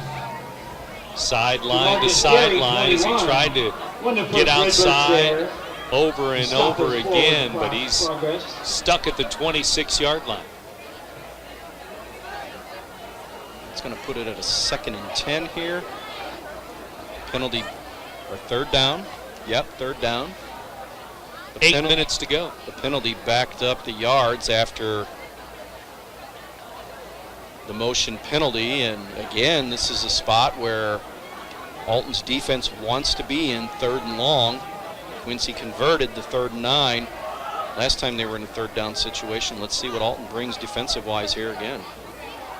Reese fakes the handoff. They're going to go with the screen. The pass is complete, breaking a tackle or two, but that's it. Back to the line of scrimmage is all for number 11 again, Tournier. And it's going to be 4th down and about 11 to go. Loss of 1. Well, I think they'll go for it here near the red zone. Coach Little, I believe it's Coach Rick Little, right? For Quincy, what do you call, what do you draw up here? Maybe try a pass over the middle. And with 7 minutes to go, 3rd quarter, Quincy going to go for it. 4th down and 11 from the 27-yard line. It's going to be a pass. Reese looking left, now right, now back to the left, near the end zone, and incomplete in the back of the end zone there. The ball was deep to the back of the end zone, well covered there, man-to-man. Once again, for the first time, really, the Redbird defense bends a little bit, but they didn't break this time. And again, good coverage there, forcing the quarterback into some uncomfortable territory there where he had to scramble around a little bit. But once again, he was able to throw against the grain and get a pretty good ball and chance for his receiver to catch it in the back of the end zone. But Alton's defense, as it's done pretty much throughout this game, has held up well. And so now it's Alton ball. Can the Redbirds do anything with the football?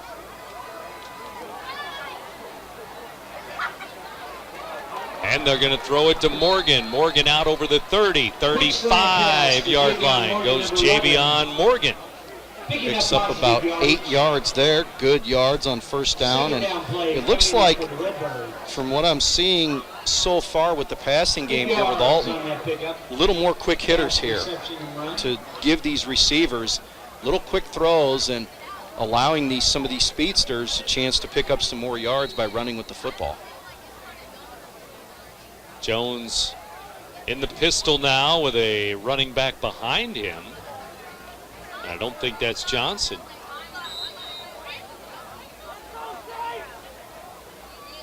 And Jones ready at his 30-yard line. The receiver, actually, he's going to hand off to the running back here. Over the 40, 45, a flag comes out, and the ball carrier is going to go all the way for a touchdown, but it is coming back. And that was Stewart getting the touchdown, but that's going to be a holding penalty. And little 5'6" running back, Dasani Stewart, number 4. But couple flags here, and it is a penalty on the Redbirds. Right in that area of holding.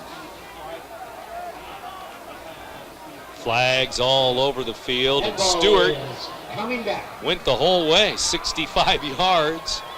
But the ball will be moved back to the 25-yard line, 26-yard line.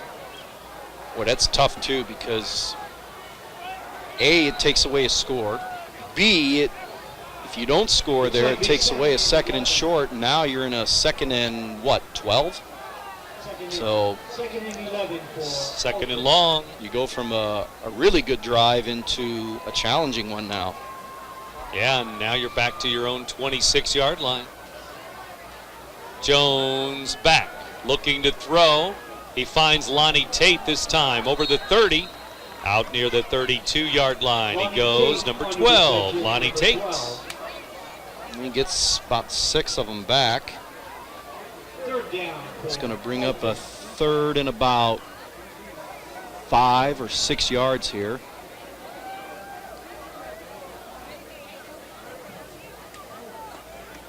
Getting down close to the 5-minute mark in the third quarter here, and I'd like to pick up this first down and try to sustain a drive here, because 1-point lead, you'd like to try to extend this. It's been this way a long time. Jones back to throw, gonna run, now he's gonna throw it again. He throws it down the sideline, and interference is gonna be called on Morgan, it looks like. The offensive man, Morgan, threw down or basically tackled the defender there with the ball in the air. Well, again, Jones throws up a jump ball there, and he's basically turning his wide receivers into DBs. That's the second time that's happened tonight, and you're putting these guys in a tough position by doing that. Fourth down, the penalties declined from the 31-yard line. Alton will punt it away. You're a senior quarterback. At some point, you're going to have to just learn to, when the play's not there, just throw the ball away and live to see another down. And that time, like you said, the penalty was declined, but what if that turns into an interception? You're flirting with a little bit of danger there.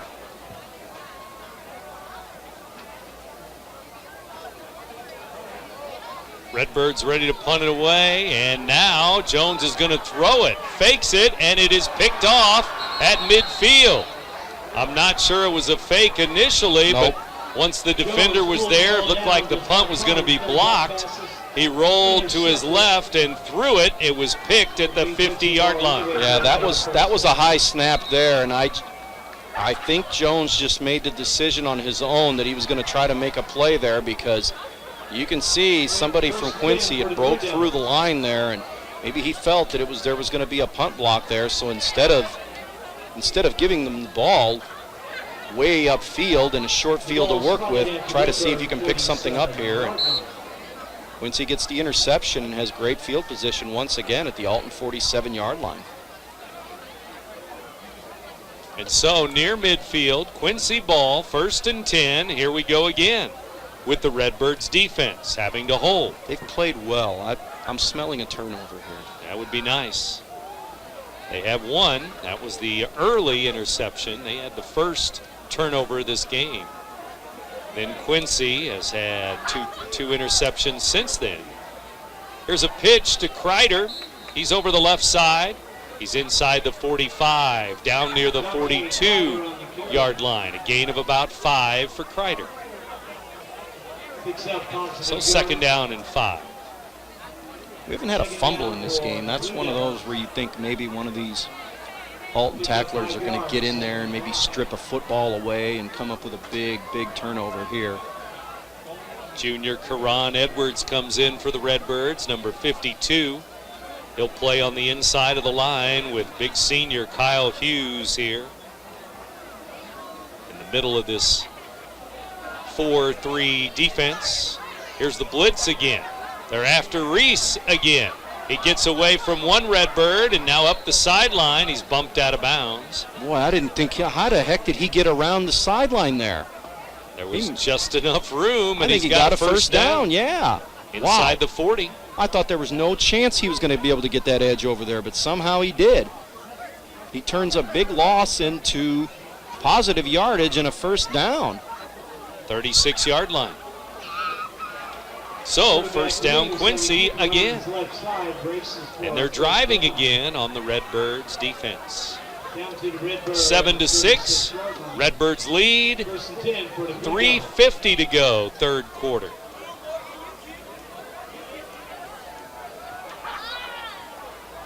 And Reese ready for the snap. He's got it. He hands it off to the big fullback. And Benjamin rolls over the left side, rumbling inside the 30, down near the 28, 29-yard line. Kind of looked like Jerome Bettis there, a little bowling ball. All the way, they may give him the 20, that is pretty close to the 28-yard line. Yeah, he got about 8 yards on that, maybe 9. So 2nd and short. And you just have to wonder is this Alton defense starting to wear down a little bit? That's the way they did against Moline in the second half, the fourth quarter. They finally were out there a little too long and wore down as the game went on. Here's a first down inside the 25 to the 23-yard line. And off the bottom of the pile is Kreider with the carry. He's going to have a first down near the red zone now. They're getting close to the 20-yard line. 1st and 10. Well, trying to turn another turnover here into points. 3 interceptions in the game for Jones, and they've already converted on one of them. Looking to do the same here again.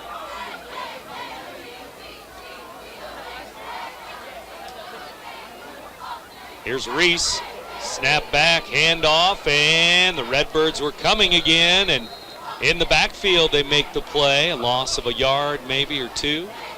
Yeah, I couldn't tell who that was, but boy, you can just see they timed it perfectly. The 59 may have been one of them, Izell Brown. As they were blitzing again. 33 may have been another one. Gage Depew, a sophomore. Quincy player down and hurt here. I don't know. That may have been the ball carrier. I'm not sure here. Looks like cramps the way they're holding his leg up into the air. And 2:56 to go, third quarter. As we have another injury timeout here on the field. After the game, we announce our Munganast Alton Toyota player of the game for the Alton Redbirds. So stay tuned for that. Tomorrow we have Marquette on the air against Breeze Mater Dei. And that game has been back and forth. Again, students. Marquette led 10-0. And we had a score of 14-10 Mater Dei. Still going on. You should be seated with an adult chaperone. CM blowing out East Alton Wood River. Surprise for the Oilers in their home opener, as the Eagles are going to win that one going away with a running clock. Didn't see that. No. CM's going to be 2-0. Remind everyone. The Redbirds trying to go to 1-1. Alton will return. So we'll see how things go here. We're still in the third quarter. We got a lot of time. 7-6 Redbirds, and it has been 7-6 for a long, long time in this game, but we've had some interceptions, some turnovers. The Redbirds defense with one of those turnovers, an interception. The Quincy player is still down on the field. We'll take a break here. Alton 7, Quincy 6, 2:56 to go, third quarter. You're listening to Big Z Radio Sports. Experience from the time they walk in the door, from the time they sit in front of a financial service officer. We want their experience to be one that they will remember, one that they will leave and tell their friends about, but one that is hassle-free. We have their best needs at heart, that we deliver on what we say we're going to do. And let them know that we're there and that we care outside of your money, we care about your family.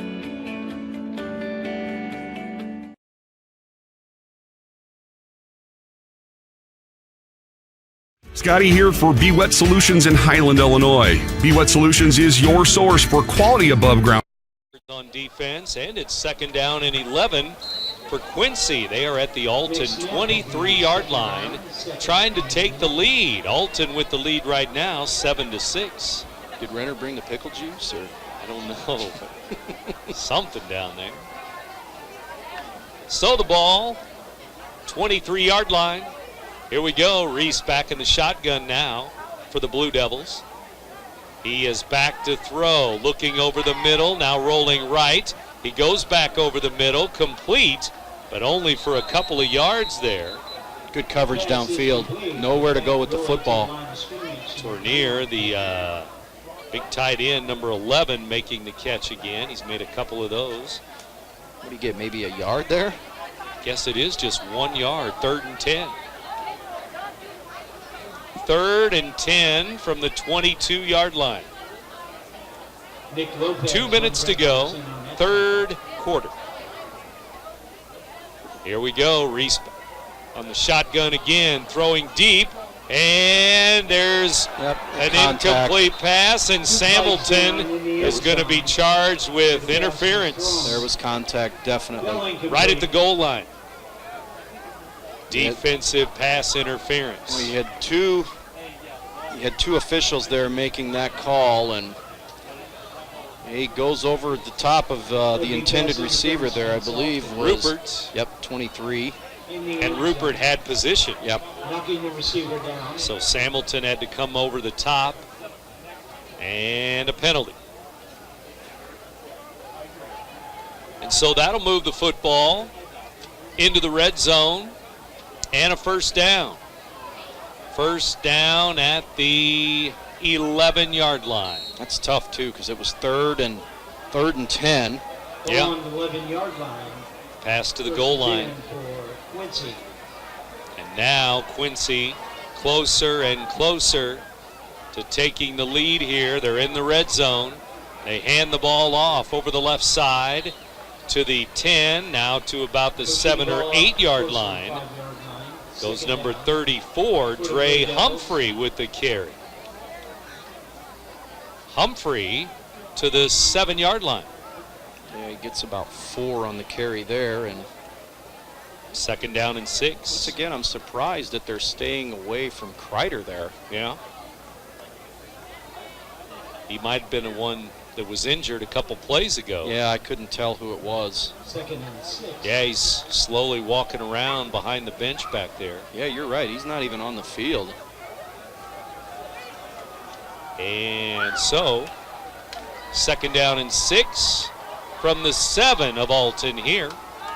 They'll run the right side. It might be Humphrey again to the 5, now the 4 yard line for 34 Humphrey. Just a little counter play there where they're trying to get themselves in as good a position as possible, and you have to think that, again, you're in 3 down territory or 4 down territory here. Jamie Copeland comes in for Alton for the nose tackle area, 310 pounds for Alton's defense. Short yardage situation, 3rd and 3 from the 4, now a penalty. Somebody jump here? Yep, it's motion on the Blue Devils, back 5 yards to the 9 yard line. Well, that's big. Now you're pretty much forced into a passing situation here now. And if you don't convert here, if you're Quincy, are you going for the field goal? I don't know.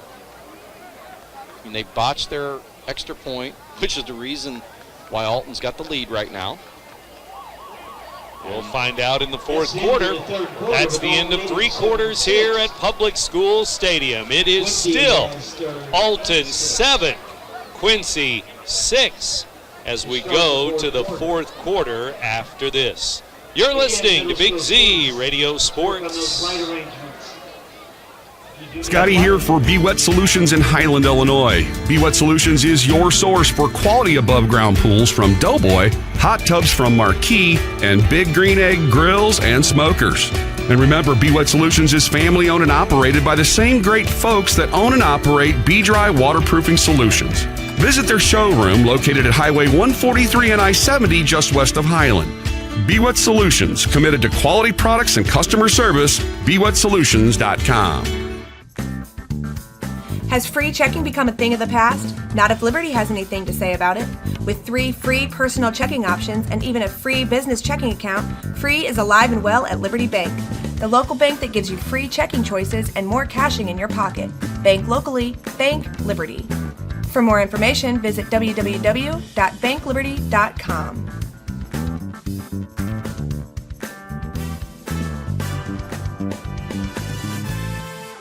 Brightway Imaging has been serving the Riverbend's radiology needs for over a decade. Brightway's services include MRI, X-ray, ultrasound, and mammography. Brightway offers a more private and comfortable experience with caring and compassionate techs to guide you through each exam. As an independent imaging center, Brightway Imaging offers lower cost exams with pricing you can understand. Prompt service, convenient parking, knowledgeable staff, Let Brightway show why they are a smarter healthcare solution. Visit us at brightwayimaging.com. Headed for a 3-hour ball game. And this is last night all over again. It really is. You said it. Here's Reese, a delayed handoff. Might be Kreider this time, but he's stopped at the 10-yard line. You know what? They almost handed that off to him like they wanted to hand it off to him in the middle of the field. I think they're really setting up to go for a field goal here, and weren't even looking to pick up the first down because it's 4th down now. That was Kreider, and he's at the 10-yard line, so it's going to be 4th down and 9 from the 10. And he lost a yard on the play. They bring Reese back in at quarterback. Wow, what a peculiar call on 3rd down then. Kreider, the deep man, I formation really here. Behind Reese. As they get ready to go, Reese ready. Snap back, handoff to Kreider. He breaks outside and he's going to score. Nobody touched him. 4th down from the 10-yard line. 4th and 9, and Kreider scores, and he's down again. Well, that's just a missed assignment there because, wow, 2 running plays, and you'd think with the way this D is playing, it was almost like they were committed to the inside there, and you've already seen a couple of times when he's been able to break a ball outside. He's got that speed, and once again, for one of the few times this defense, maybe the only time where they've made a mistake, they gave up the edge there, and what a tough time to give it up. Kreider, a 10-yard touchdown run on 4th down, and now they will go for 2 in a 12-7 ball game, I would think. Maybe, as they're going to huddle up here. 11:02 to go in the ball game. Quincy takes the lead. Their second lead of the game. They led 6-0, and now they lead by 5, 12-7. And Reese rolling to his right, looking. He throws it behind the receiver, incomplete. Toward the back pylon as he rolled right. And he rolled for a long time before finally throwing the ball, and it goes incomplete. It's a 5-point game. Yeah, you keep it. Well, it's going to be a 1-score game regardless, but that's important there because now, with as few points as we've had in this ball game, a touchdown could conceivably win the game here for you. But as we've seen already, that Alton's offense hasn't put any points on the board here tonight. How about another kick return? Well, that's a thought, but don't think the Quincy coaches aren't talking about that right. Keep it away from that number 1 character. Yeah. They squibbed it to start the second half on purpose, and they'll probably squib it again. 11:02 to go in the game. Quincy with a lead now, 12-7. And as Louis mentioned, a touchdown would give you the lead here without the extra point now. Yep. 6-point touchdown. Well, you're probably in a situation here where if Alton somehow does get a touchdown, they'll go for 2. Now you play that game of trying to maybe put you up by 3, but that's do or die now. I mean, you're down to 11:02 left. This offense has got to give you something here. Now that you're down in the game. Yeah, they tee it up at the 40-yard line. 4th quarter now. A big touchdown for Quincy in the 4th.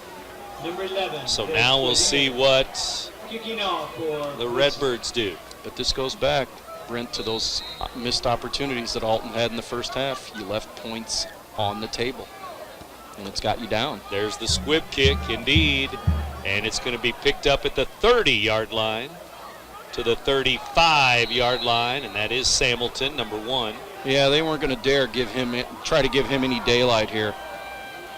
And so, from their own 35-yard line, 1st and 10, Redbirds. They are 65 yards away from pay dirt. Well, if you're looking for your offense to do something, 35-yard line. This would be the time to do it.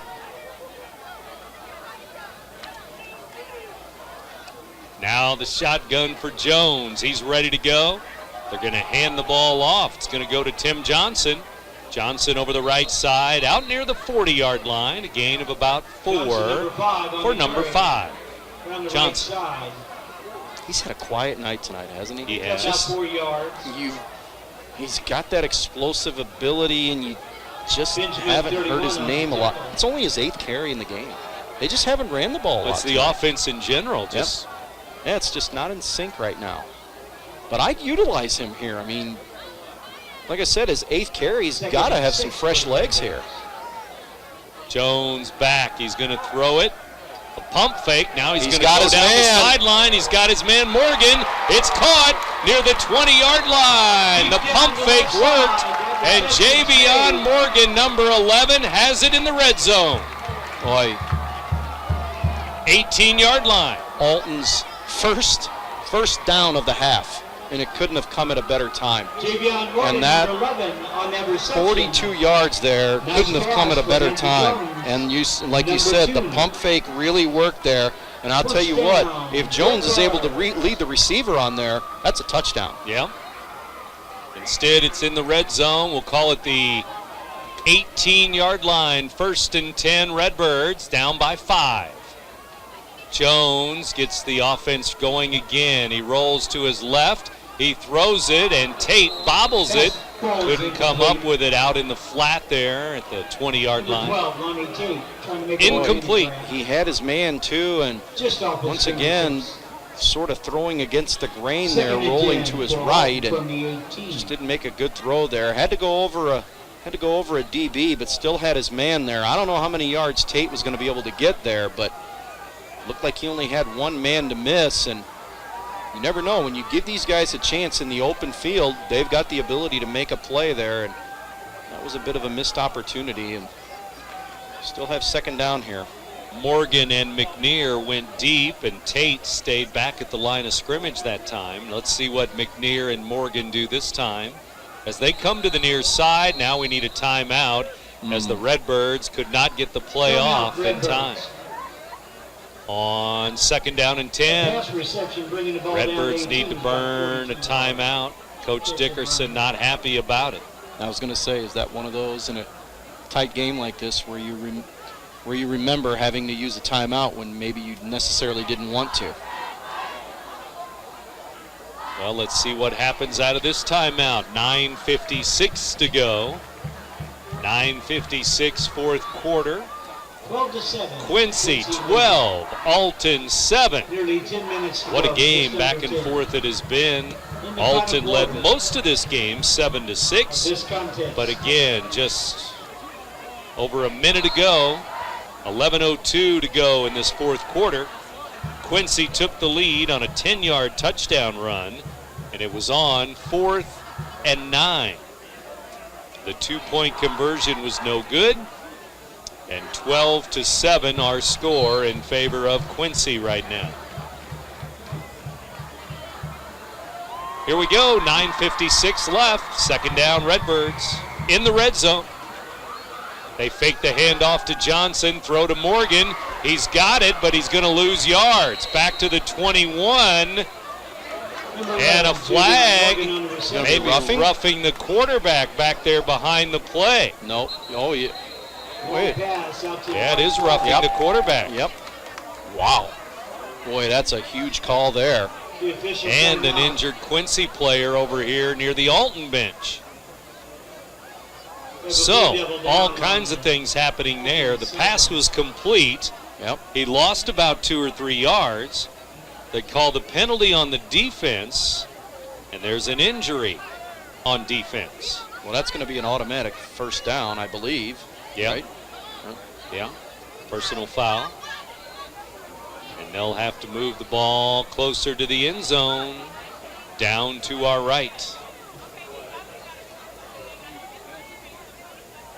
It's going to be 3rd down and in Illinois, about 12. Good sportsmanship is a high school tradition. Number whether it's here or on the road. 3, Rupert is our injured player here, and I would have to think, like you were saying, maybe cramping up, but he was in on the tackle there, wasn't he? Yeah, he was on Morgan. So maybe got twisted up a little bit. He got off on his own there. Boy, what a critical penalty here, and I could see is that Coach Little there talking to the official. I'm not sure if that's him or not. Wants an explanation on the call, and now we're going to be ready to go as they move the ball. They had to feel like it was a late hit because Jones wound up releasing the football, obviously, and they had to have felt that he took a late hit there. Second down as we're set to go here in the fourth quarter. So it's second down is the call Redbirds with the football from the 16-yard line. On the 16. Wait, that's a personal foul penalty. Why are we at second down, and why is this only at the 16-yard line? That's what I was wondering. That's only a 5-yard mark-off. From where the flag, that was about where the throw was made, 21-yard line. Yeah, if this is roughing the passer, they've grossly... Unless it was another different call there. Yeah. Because Coach Eric Dickerson now wants an explanation. So that is marked at the 16-yard line. Second down and about 8 to go. They hand the ball off up the middle. Johnson, touchdown, Redbirds! Tim Johnson will score. It's a 16-yard touchdown run. The Redbirds lead it now 13-12. Well, for one of the few times in this game, Johnson gets some daylight, and as I mentioned to you earlier, this is a kid that's got some fresh legs, and that's only his 9th carry, and to me, the offense had become a little too predictable, consistently passing the football there. I think you've got a weapon there, definitely, that you could take advantage of and utilize. And perfect example of it there. Boy, once he hit the hole, he was not going to be caught there. Big score there, and a big answer for this offense after giving up the lead. Quincy had one defender there that had a chance at about the 10-yard line, but Johnson made a move around him, and that was it. The last 10 yards untouched, no defender there. And it's 13-12 Redbirds, and they are going to go for 2 unless they have to use another timeout here. Oh, you don't want to use it on this. They're running out of time. High formation. Jones leans forward and whistles blowing before the snap, I believe. Delay a game. It'll be a delay. They ran out of time. But you know what? I'll be quite honest with you here. I'd almost rather take a delay of game penalty here than have to use another timeout. Sure, no doubt about it. Timeout's going to be valuable and vital for you as this game moves along. So now they bring Samilton and McNear into the game, a couple more receivers, and the Redbirds going to throw it from the 6-yard line here now.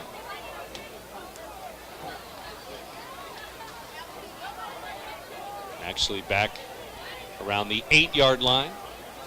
Didn't even take the Redbirds 2 minutes off the clock. No. But boy, you came up with that big pass play to Morgan that really set this drive up. They're going to throw it again. Jones back for the 2-point conversion over the middle, and it is caught for 2 points. Lonnie Tate right in the middle of the end zone and only about a yard deep near the goal line. He was well covered, but Jones to Tate for 2 points. Well, that was a nice, crisp, sharp throw. And I'll be honest with you, I thought the Blue Devils defended that pretty well because there wasn't much of a window there to get the ball into his receiver, but in a spot where his tall receiver can go up and catch a ball and be able to bring it in, and a key 2-point conversion now. Field goal can't beat you in this situation. 15-12 in favor of the Redbirds. They take a 3-point lead, and they will kick it off in a moment. You're listening to Big Z Radio Sports. Vallow Flooring in Edwardsville, Illinois has been serving our greater Metro East communities for over 55 years. Whether you're looking for the latest styles in carpet, vinyl tile, hardwood, or ceramic tile, Vallow can help you find the right floor for your home with every budget in mind. Quality products, 5-star service, and guaranteed installation makes Vallow your #1 choice. Check out our design center and flooring outlet to talk with our experienced staff today so you can live better tomorrow. Also, a fine food tradition Redbirds tee it up at their own 40-yard line, and the kick. Alton with the lead again. Each time Quincy has scored, the Redbirds have answered. It happened in the first quarter. It's happened here in the fourth quarter, as a minute and a half after Quincy took the 12-7 lead, the Redbirds have now jumped back in front with a TD and a two-pointer to make it 15-12. Well, they finally got a big pass play in the passing game there with when Jones made that pump fake throw and found Morgan all the way down to the Quincy 18-yard line, and they were able to work it in from there 2 plays later after Johnson burst through the middle. Now, this defense, they've only really given up one sustained drive in this game, and let's see what they have now here with another lead to work with. 9:28 to go. They hand the ball off. Over the right side it goes. That's Humphrey again.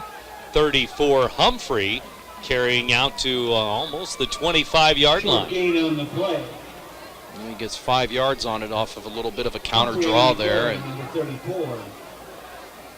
I called for a turnover the last time the defense was out on the field. And maybe this time. Yeah. You know. Still 9 minutes to go. Plenty of time. It's weird. Alton's losing the turnover battle in this game, yet they have a lead. And I think this defense has been playing really well tonight, so maybe it's their time to shine here. Tried to hand it to the second man through, and looked like a little miscommunication there. Might have been Humphrey again, but he's going to lose a yard. Back to the 24-yard line. Is Kreider hurt again? Because I don't see him out there. I think he's still jogging back there by the track. Number 5, trying to shake it off. He's still moving back and forth there behind the Quincy bench. Must be some sort of leg injury that he's trying to work through here. Fourth quarter. Well, that's all the points that you've accounted for standing on your sideline right now.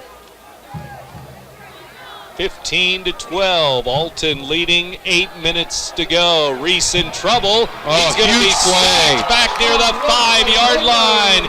He is sacked way back at his own 5-yard line. That's number 9, Damian Jones of the Redbirds. Boy, did the linebacker fly through there, and Reese wanted to roll out, and boy, he didn't even have time to turn around there to survey the field and was really running for his life. And boy, what a huge defensive play that is, and backs Quincy all the way up to back to their 10-yard line. Alton should get great field position here. And so it's 4th down, and Reese will punt it away.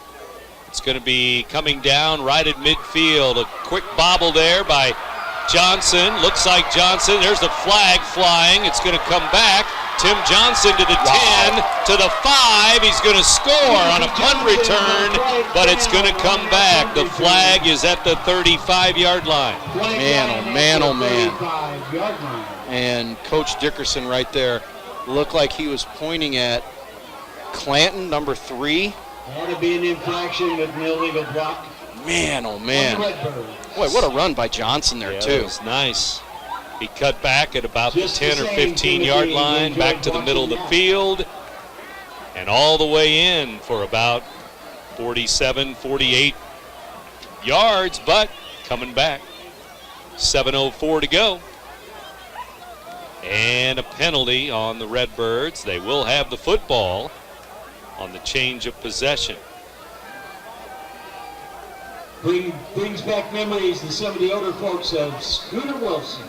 45-yard line of Quincy. That's where Alton has the ball, as the 10-yard penalty goes from the 35 to the 45. You still have great field position here, but boy, when you get 6 wiped off the board, that puts you up by 2 scores there. In a game like this, you'd almost have to think it's going to be enough to win the game for you.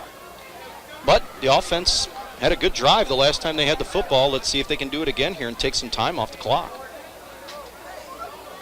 Here's Jones throwing to the sideline. McNear has it inside the 40 to the 39. Remember, the running back Stewart, number 4, had a touchdown that was called back earlier in the game, too, on a penalty. Yep.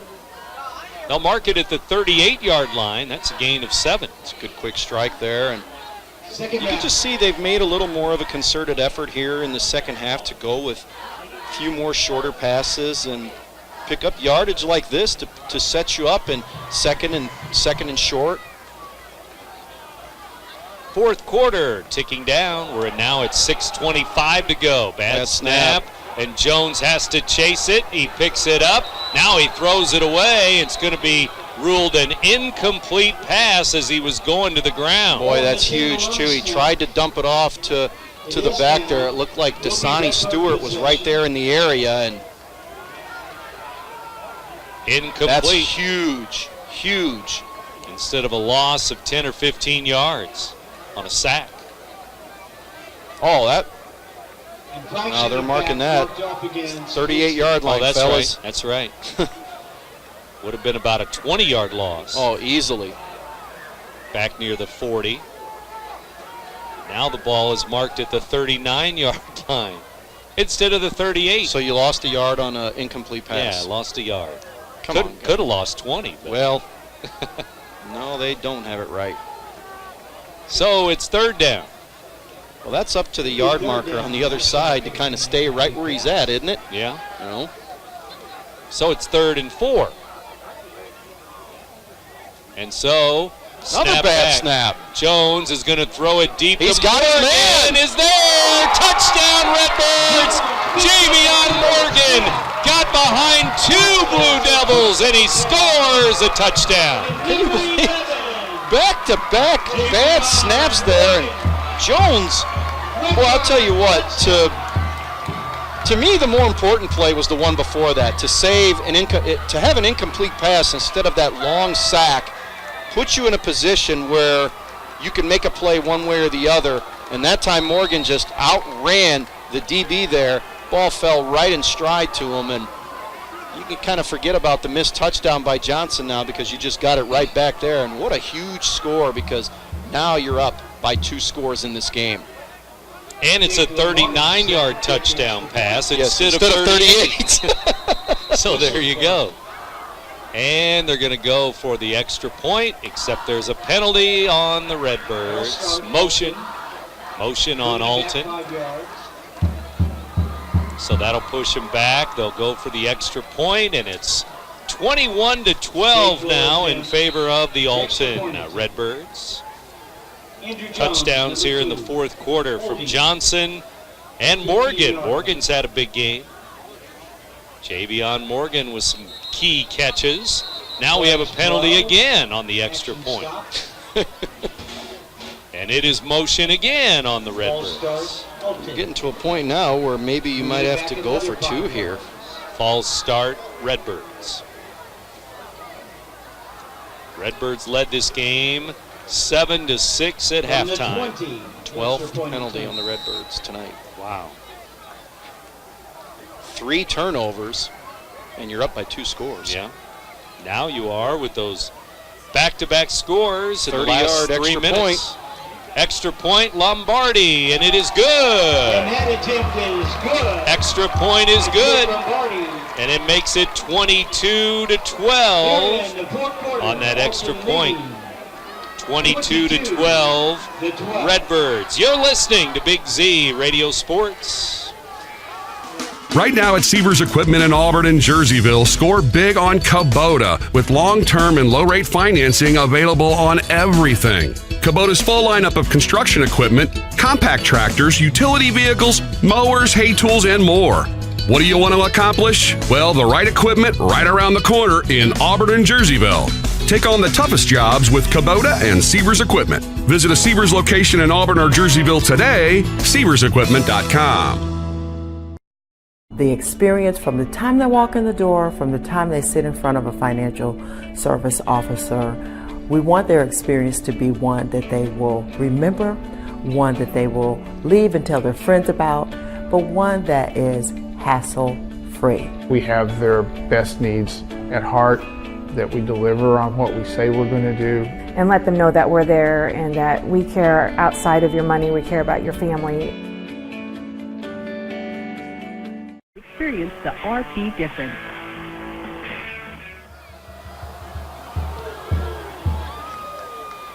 halfway through the fourth quarter now. 6:10 to go, fourth quarter. Alton with a kickoff. Quincy will return it. Out over the 20-yard line it goes. And with 6:02 to go, Quincy ball at their own 24-yard line. 22-yard return on that kickoff. And we'll see what happens now as the Redbirds have had a big fourth quarter. They got behind 12-7, but now they've scored back-to-back touchdowns. And 15 unanswered points with those 2 touchdowns. Touchdown and a 2-point conversion, then a touchdown and an extra point. 6 minutes to go in the game. Quincy ball. False start. Quincy now on offense. They'll be back to their own 19-yard line. Well, you've almost got to think now with 6:02 to go that this Quincy offense is pretty much going to be in predictable situations where they're going to just be in passing downs here. And with the way this Alton defense has been flying around, you got to like their chances.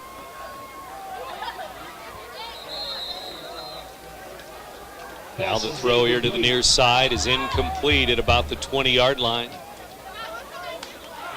Again, the Redbirds have played good defense, allowed 12 points, 2 touchdowns. Late fourth quarter.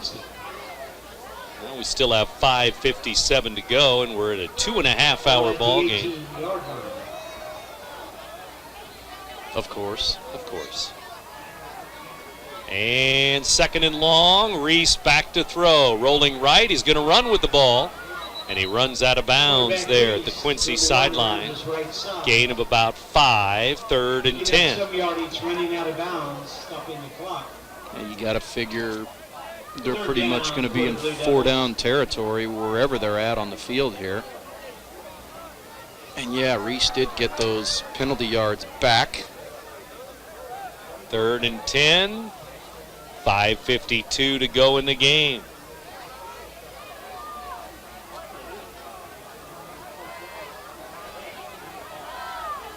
Alton defense has been out there a lot tonight. They've made play after play after play. Here's Reese throwing to the near side. Incomplete near the Alton sideline, near side. 4th down and 10 to go. I know you still have 3 timeouts here, but you're down 2 scores. Setting up 4th down. On the road. Yep. Got to go for it, I would think. I think you're almost in a situation here where, yeah, you have to. 4th and 10. You could punt it away, I guess. I guess they are going to. Tim Johnson back deep. Well, now he's not going to go back at all. He's going to let this punt go. It's going to hit at the 40 and roll inside the 40 to about the 36, 37-yard line. Alton ball with just 5.5 minutes to go in the game now. Well, if you're Alton, really the clock is your obstacle now. You want to try to milk as much time off, move the sticks, keep the football, and come away with a win. Alton this year with 5 home games. They will play at home next week. Collinsville, then at Edwardsville. Home against East St. Louis. At O'Fallon, got some home games late against Belleville East and DeKalb High School. Well, that's a new one, isn't it? Yeah. Week 9. Ooh, DeKalb, that's Northern Illinois territory, right? Yeah, they got to come a long, long way to get to the Riverbend. Here's a handoff. Loss of a couple yards. Might be Tim Johnson, number 5. It is. Yeah, I think you got to utilize. You got to utilize your junior back here and just let him use up some time. But you want to gain some positive yards here, but keep that clock running. It's going to get under 5 minutes here by the time they get this snap off. And 5:05 and counting now. I'm a little surprised, though, that Quincy punted the ball. Yeah. Knowing you need 2 scores I get it. You have 3 timeouts left, but still. Jones going to throw the ball. Pump fake once, and now he's going to be sacked back at the 21-yard line. And that's a play call I just don't get. No, you got to run the ball. Yes. 22-yard line is where they mark it. You've got a 2-score lead, and now you've basically given up 15 yards of field position here. That's not where you want to go. At least he didn't throw it away and stop the clock. Right. Clock keeps going here. 4:20 to go.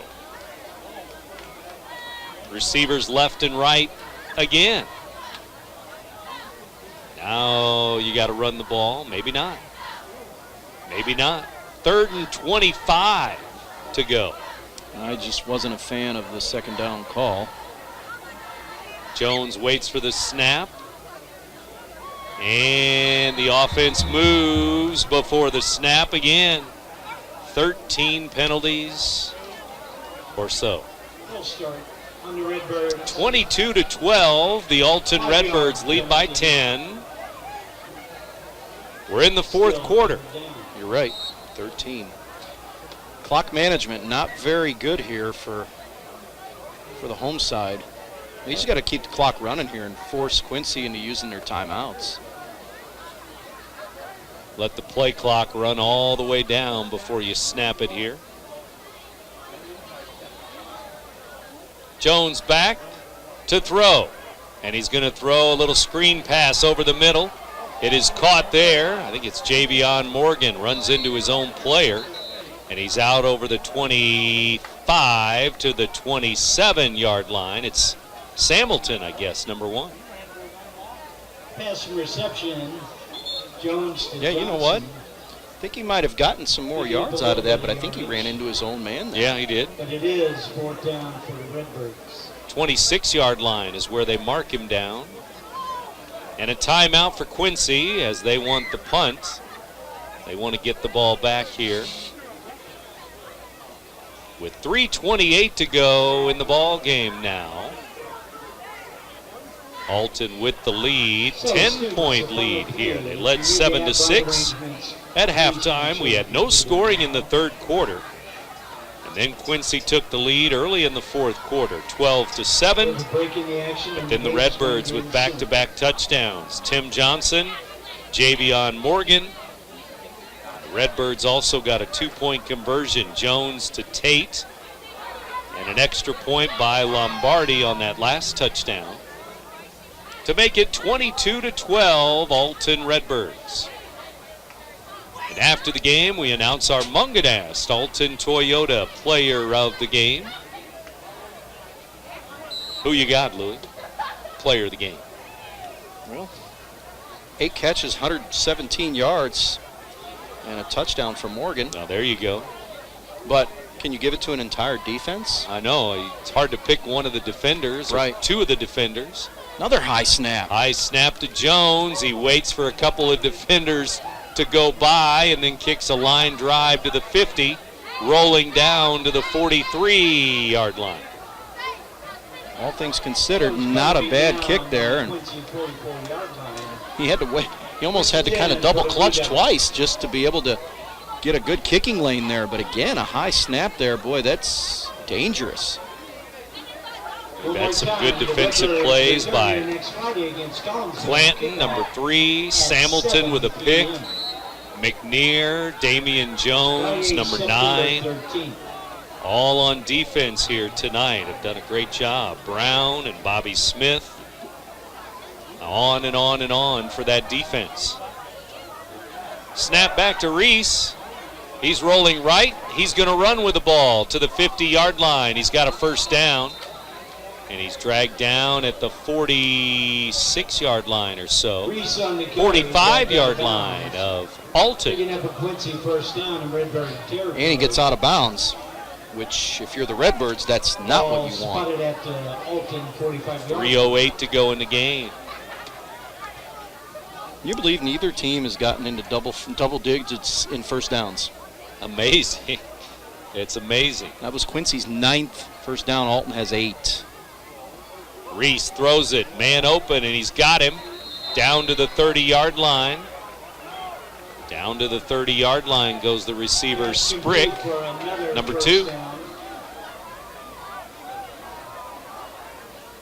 And they'll mark it a first down, 1st and 10, 31-yard line.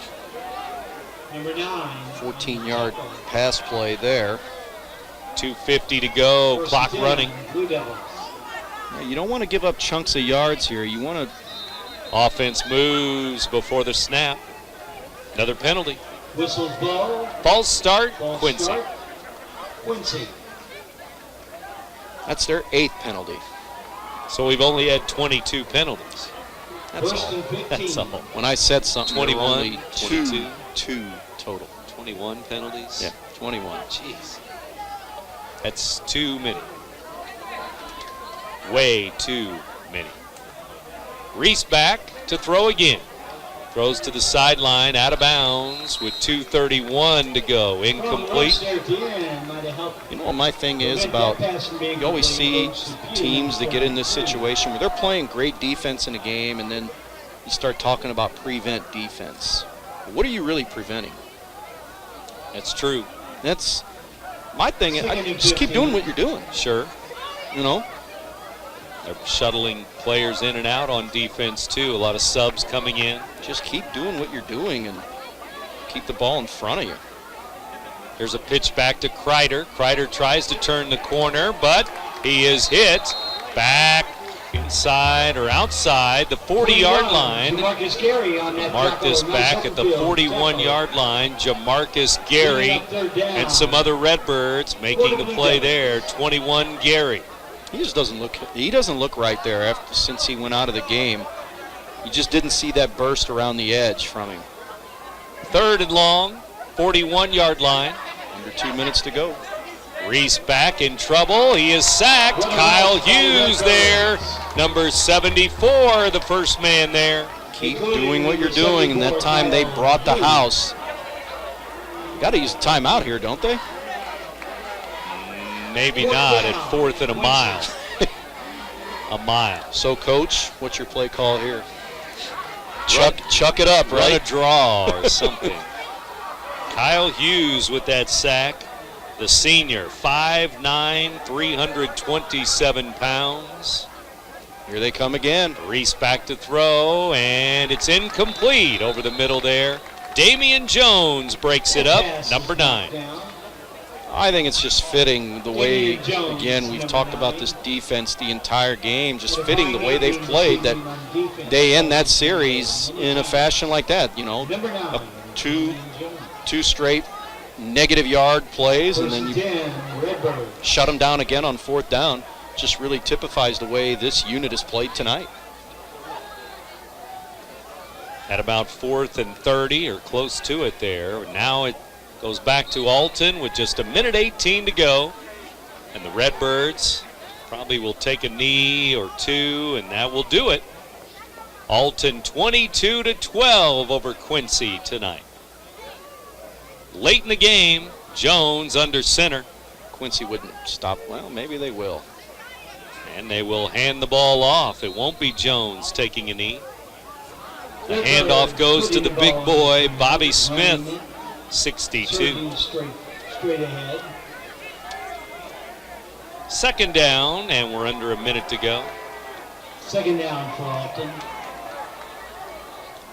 And I think even with the 2 timeouts, Quincy is going to let this roll. Big win for Alton here tonight. Yes, it is. Home opener. Now it looks like they're going to take a knee. As we're at 40 seconds left in the game. Jones will take the snap, take the knee at the 44. This game is drawing to a conclusion. So now we're at 25 seconds to go. Redbirds will not have to snap it again, I wouldn't think. And the Redbirds will win their home opener here in 2019 with a big 4th quarter. Back-to-back touchdowns in the 4th quarter to win this game by 10. 22-12, the Redbirds win it over the Quincy Blue Devils here tonight at Public School Stadium. Back to wrap it up in a moment. You're listening to Big Z Radio Sports. Once again, let us At Quality Field GMC Cadillac Line. RiverBender.com's coverage of today's event is brought to you by Macias Insurance Agency, your local independent insurance agent. Midwest Members Credit Union, the one place to go for all your banking needs. Liberty Bank, bank local, bank Liberty. Roberts Ford, the value store since 1949. Lewis and Clark Community College, empowering people. Brightway Imaging, lower cost exams with transparent pricing. Let Brightway show you a smarter healthcare solution. Black Sporting Goods, stop in and see the difference today. Vallo Flooring, here to help you find the right floor for your home. Be-Dry Solutions, waterproofing and foundation repair. Seavers Equipment, take on the toughest jobs with Kubota and Seavers. Who I am is not important, but what I am is, and that's a satisfied customer of B-Dry. Not just once, but many times. B-Dry has provided solutions for both basement waterproofing and foundation issues, as well as installation of a new basement egress window. And I'm happy to report that B-Dry has cured the wet basement, crawl space, and foundation blues for thousands of homeowners over 60 years with lifetime transferable warranties. And they'll do the same for you. So call 800-966-2379 or go to bdrysolutions.com. Has free checking become a thing of the past? Not if Liberty has anything to say about it. With 3 free personal checking options and even a free business checking account, free is alive and well at Liberty Bank, the local bank that gives you free checking choices and more cashing in your pocket. Bank locally, bank Liberty. For more information, visit www.bankliberty.com.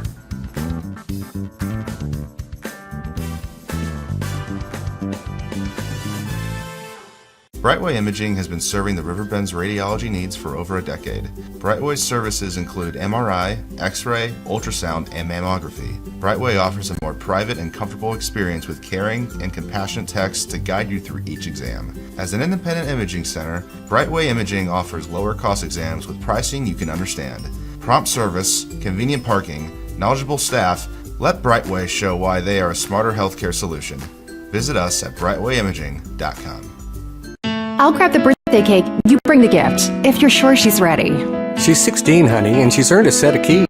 She's studied and practiced, I know, but it's a big responsibility. When you have a teen driver, it's good to know that Madison Mutual has the insurance coverage you need. She's ready, and so are we. I talked to our Madison Mutual agent. Call Barry Macias, your local independent insurance agent, at 467-2874. The more life changes, the more you need Madison Mutual. Roberts Motors is proud to say that we've been serving the Alton area for over 68 years. We must be doing something right to be able to say that. Stop by and find out why customers love the experience at Roberts. We pride ourselves in providing our customers all the information they want in an upfront manner, making the process of buying a vehicle easy and surprise-free. High pressure, hidden fees, surprises, not allowed here. Stop by today and let us show you how buying a car is supposed to be. Roberts, the value store since 1949. Black Sporting Goods has been a fixture in the Riverbend since 1955, offering the highest quality sporting goods from brands like Adidas, Rawlings, Wilson, Mizuno, Marucci, and Asics. We're a custom team outfitter, providing uniforms and accessories to programs ranging from colleges to park and rec teams. Our retail store at 2720 Groveland Street in Godfrey affords what is becoming a unique experience, the ability to touch, feel, try on, and get expert insight into the right equipment for each athlete. Stop in and see the difference today. Once I got here to Lewis and Clark, I felt connected to this place. It is about intellectual curiosity and people who want to work with faculty mentors and delve into these areas they're interested in. And it gives the chance for students to develop a more full version of themselves. Lewis and Clark for me is going to be the place that I found myself. Hello, this is Scotty for B-Dry with a couple of tips on Monarch egress windows from B-Dry. When finishing a basement, building codes often require an egress window for safety reasons. Egress windows from B-Dry offer peace of mind and provide safe, easy exit and entrance for family and first responders in case of emergency. Egress windows from B-Dry also add natural sunlight to your basement and value to your home. To learn more about about egress windows from B-Dry, visit them online at bdrysolutions.com. Scotty here for Be-Wet Solutions in Highland, Illinois. Be-Wet Solutions is your source for quality above-ground pools from Doughboy, hot tubs from Marquee, and Big Green Egg grills and smokers. And remember, Be-Wet Solutions is family-owned and operated by the same great folks that own and operate B-Dry Waterproofing Solutions. Visit their showroom located at Highway 143 and I-70 just west of Highland. Be-Wet Solutions, committed to quality products and customer service, BeWetSolutions.com. Vallow Flooring in Edwardsville, Illinois has been serving our greater Metro East communities for over 55 years. Whether you're looking for the latest styles in carpet, vinyl tile, hardwood, or ceramic tile, Vallow can help you find the right floor for your home with every budget in mind. Quality products, 5-star service, and guaranteed installation makes Vallow your number one choice. Check out our design center and flooring outlet to talk with our experienced staff today so you can live better tomorrow. Right now at Seavers Equipment in Auburn and Jerseyville, score big on Kubota with long-term and low-rate financing available on everything. Kubota's full lineup of construction equipment, compact tractors, utility vehicles, mowers, hay tools, and more. What do you want to accomplish? Well, the right equipment